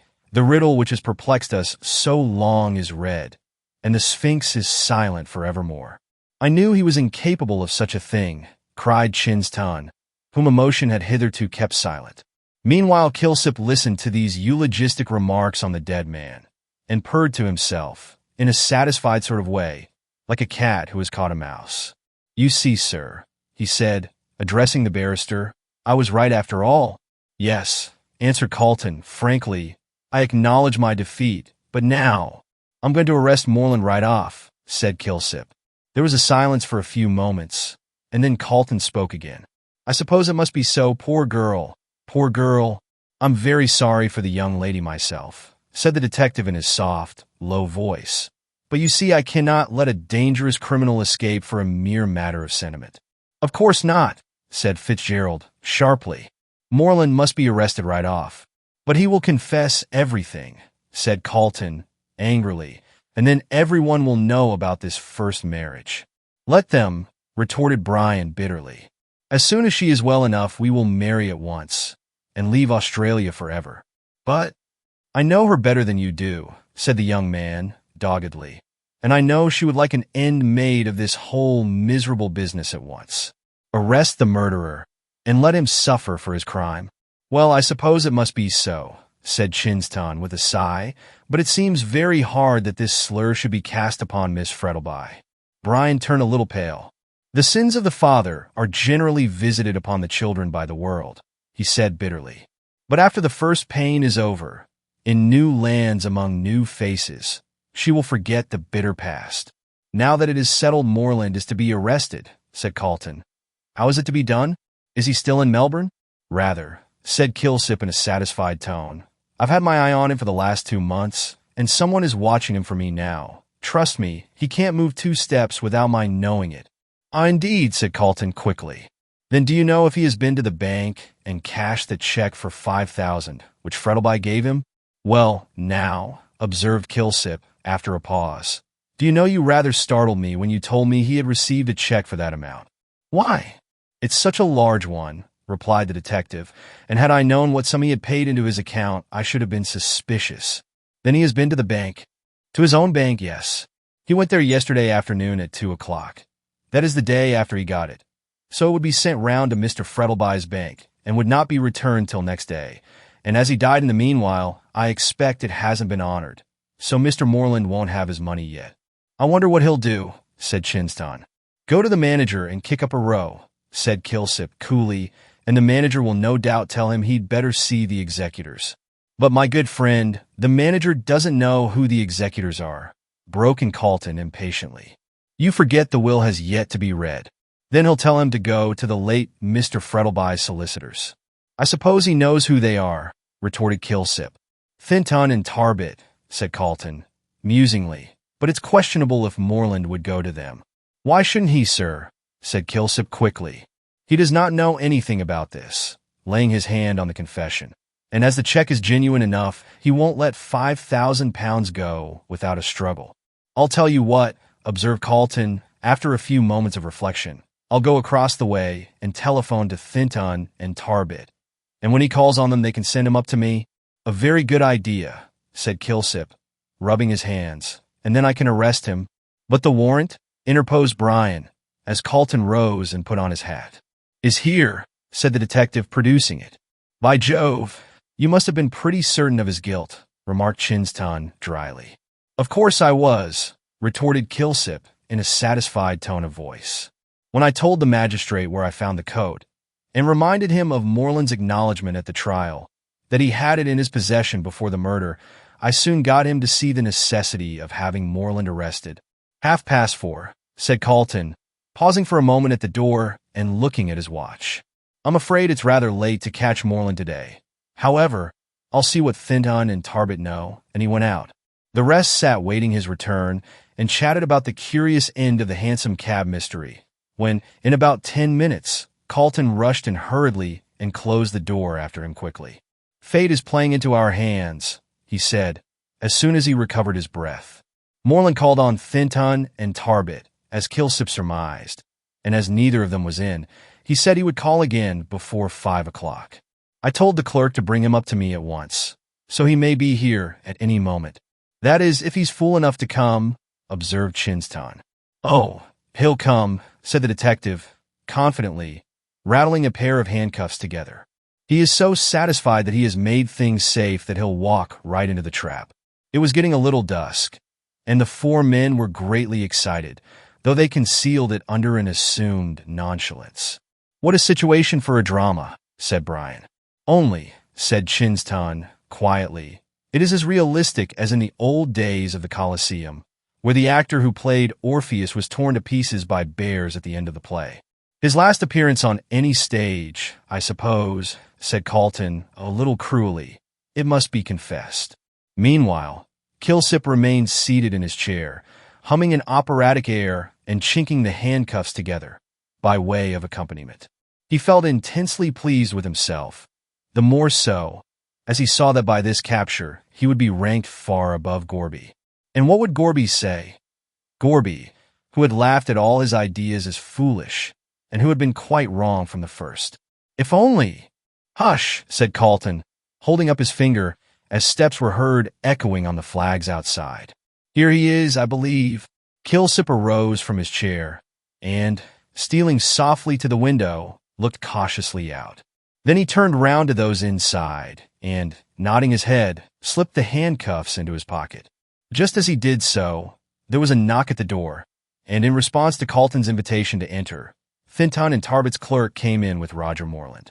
The latter faltered a little on the threshold when he saw Carlton was not alone, and seemed half inclined to retreat. But, evidently, thinking there was no danger of his secret being discovered, he pulled himself together and advanced into the room in an easy and confident manner. This is the gentleman who wants to know about the check, sir, said Thinton and Tarbit's clerk to Carlton. Oh, indeed, answered Carlton quietly. I am glad to see him. You can go. The clerk bowed and went out, closing the door after him. Moreland took his seat directly in front of Carlton, and with his back to the door. Kilsip, seeing this, strolled across the room in a nonchalant manner, while Carlton engaged Moreland in conversation and quietly turned the key. You want to see me, sir? Said Carlton, resuming his seat. Yes, that is alone, replied Moreland uneasily. Oh, these gentlemen are my friends, said Carlton quietly. Anything you may say is quite safe. That they are your friends and are quite safe is nothing to me, said Moreland, insolently. I wish to speak to you in private. Don't you think you would like to know my friends? Said Carlton, coolly taking no notice of his remark. Your friends, sir? cried Moreland furiously, rising from his seat. Carlton laughed and introduced Mr. Moreland to the others. Dr. Chinston, Mr. Kilsip, and Mr. Fitzgerald. Fitzgerald, gasped Moreland, growing pale. What's that? He shrieked as he saw White's coat, all weather-stained, lying on a chair near him, and which he immediately recognized. That is the rope that's going to hang you, said Kilsip quietly, coming behind him, for the murder of Oliver White. Trapped by G, shouted the wretched man, wheeling round so as to face Kilsip.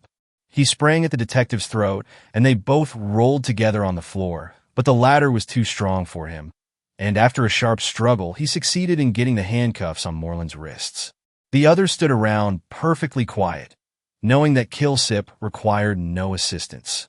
Now that there was no possibility of escape, Moreland seemed to become resigned and rose sullenly off the floor. "I'll make you pay for this," he hissed between high teeth, with a white, despairing face. "You can't prove anything, can't we?" said Carlton, touching the confession. "You are wrong. This is the confession of Mark Frettleby, made before he died. It's a lie. A jury will decide that," said the barrister, dryly. "Meanwhile, you will pass the night in the Melbourne jail." "Ah, perhaps they'll give me the same cell as you occupied," said Moreland, with a hard laugh, turning to Fitzgerald. "I should like it for its old associations." Brian did not answer him, but picking up his hat and gloves, prepared to go. "Stop," cried Moreland fiercely. "I see that it's all up with me, so I'm not going to lie like a coward.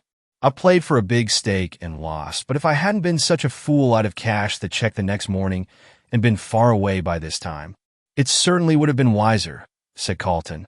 "After all," said Moreland, nonchalantly, taking no notice of his remark, "I don't know that I'm sorry about it. I've had a hell upon earth since I killed White." "Then you acknowledge your guilt?" said Brian, quietly. Moreland shrugged his shoulders. "I told you I wasn't a coward," he answered coolly. "Yes, I did it. It was White's own fault. When I met him that night, he told me how Frettleby wouldn't let him marry his daughter, but said he'd make him, and showed me the marriage certificate. I thought if I could only get it, I'd make a nice little pile out of Frettleby over it. So when White went on drinking, I did not. After he had gone out of the hotel, I put on his coat, which he left behind. I saw him standing near the lamppost, and Fitzgerald come up and then leave him. When you came down the street," he went on, turning to Fitzgerald, "I shrank back into the shadow, and when you passed, I ran up to White as the cabman was putting him into the hansom. He took me for you, so I didn't undeceive him, but I swear I had no idea of murdering White when I got into the cab. I tried to get the papers, but he wouldn't let me and commenced to sing out. Then I thought of the chloroform in the pocket of his coat, which I was wearing. I pulled it out and found that the cork was loose. Then I took out White's handkerchief, which was also in the coat, and emptied the bottle on it and put it back in my pocket. I again tried to get the papers without using the chloroform, but couldn't, so I clapped the handkerchief over his mouth, and he went off after a few minutes, and I got the papers. I thought he was only insensible, and it was only when I saw the newspapers that I knew he was dead. I stopped the cab in St. Kilda Road, got out and caught another cab, which was going to town. Then I got out at Powlett Street, took off the coat, and carried it over my arm. I went down George Street, towards the Fitzroy Gardens, and having hid the coat up a tree, where I suppose you found it, to Kilsip, I walked home. So I've done you all nicely, but—" "You're caught at last," finished Kilsip quietly. Moreland fell down in a chair, with an air of utter weariness and lassitude. "No man can be stronger than destiny," he said dreamily. "I have lost and you have won. So life is a chessboard, after all, and we are the puppets of fate." He refused to utter another word, so leaving Carlton and Kilsip with him, Brian and the doctor went out and hailed a cab. It drove up to the entrance of the court, where Carlton's office was, and then Moreland, walking as if in a dream, left the room and got into the cab, followed by Kilsip. "Do you know," said Chinston, thoughtfully, as they stood and watched the cab drive off, "do you know what the end of that man will be?" "It requires no prophet to foretell that," said Carlton, dryly. "He will be hanged."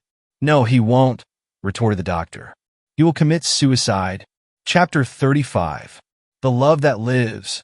There are certain periods in the life of man when fate seems to have done her worst, and any further misfortunes which may befall are accepted with a philosophical resignation.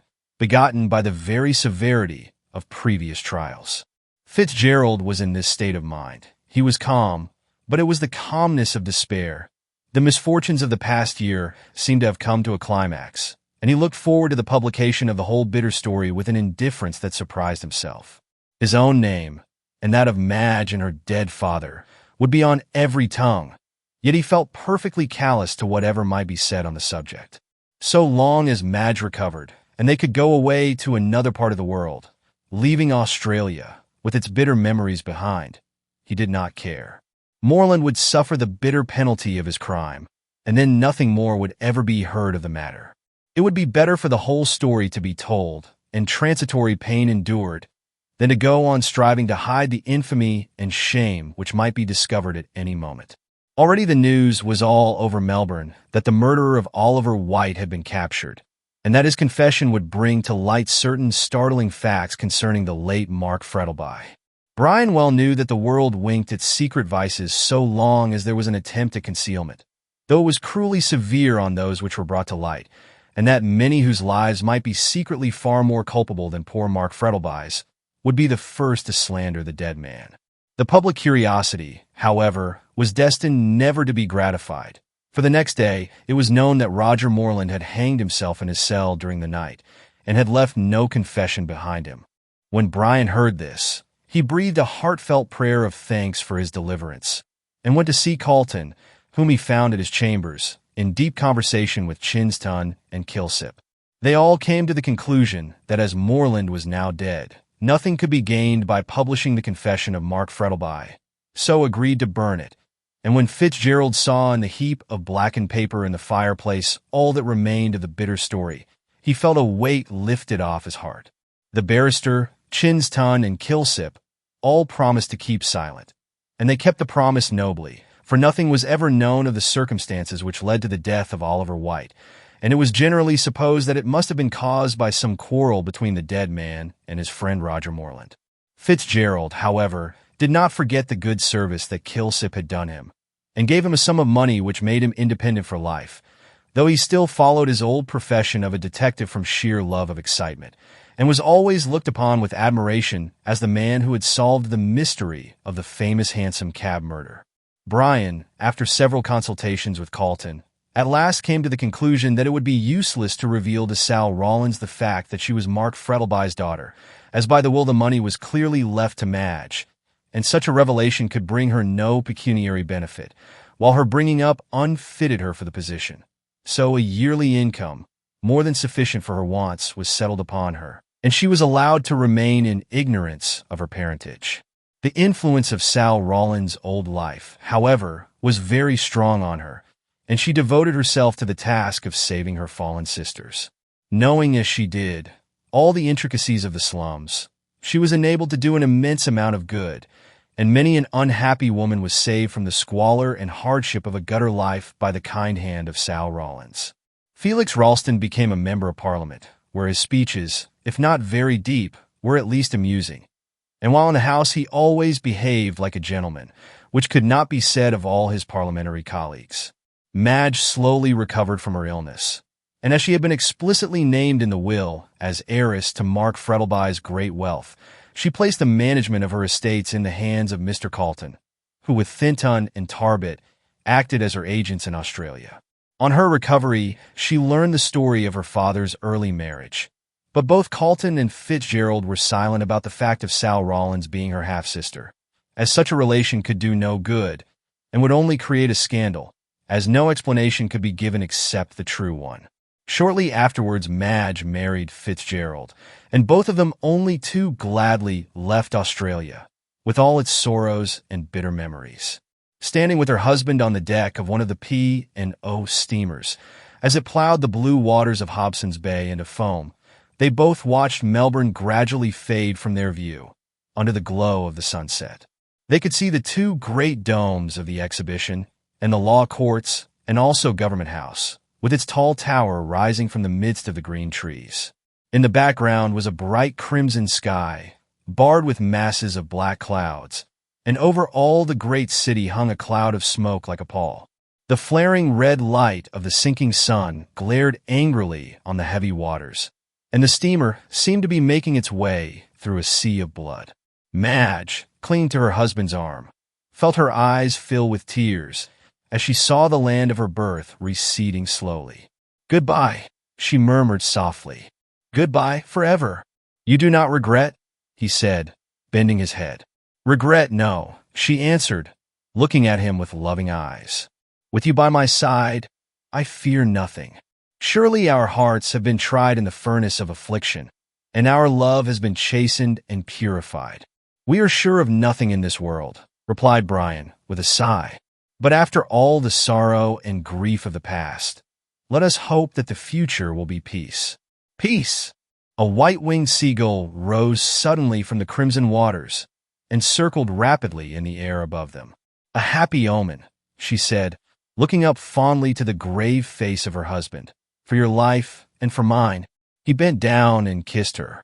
The great steamer moved slowly out to sea, and as they stood on the deck, hand clasped in hand, with the fresh salt breeze blowing keenly in their faces, it bore them away into the placid beauty of the coming night, towards the old world and the new life. The end. Thank you for listening to The Mystery of a Hansom Cab by Fergus Hume. I hope you enjoyed unraveling this captivating mystery. If you enjoyed this audiobook, please give it a thumbs up and share it with others who love classic mysteries. Your support really helps. Don't forget to subscribe to the channel. It's free and makes a huge difference. Help me bring more timeless stories to life and grow this amazing community. I'd also love to hear your thoughts. What did you think of this mystery? Share your favorite moments in the comments below. Thank you again for your support, and stay tuned for more classic tales coming soon. See you next time.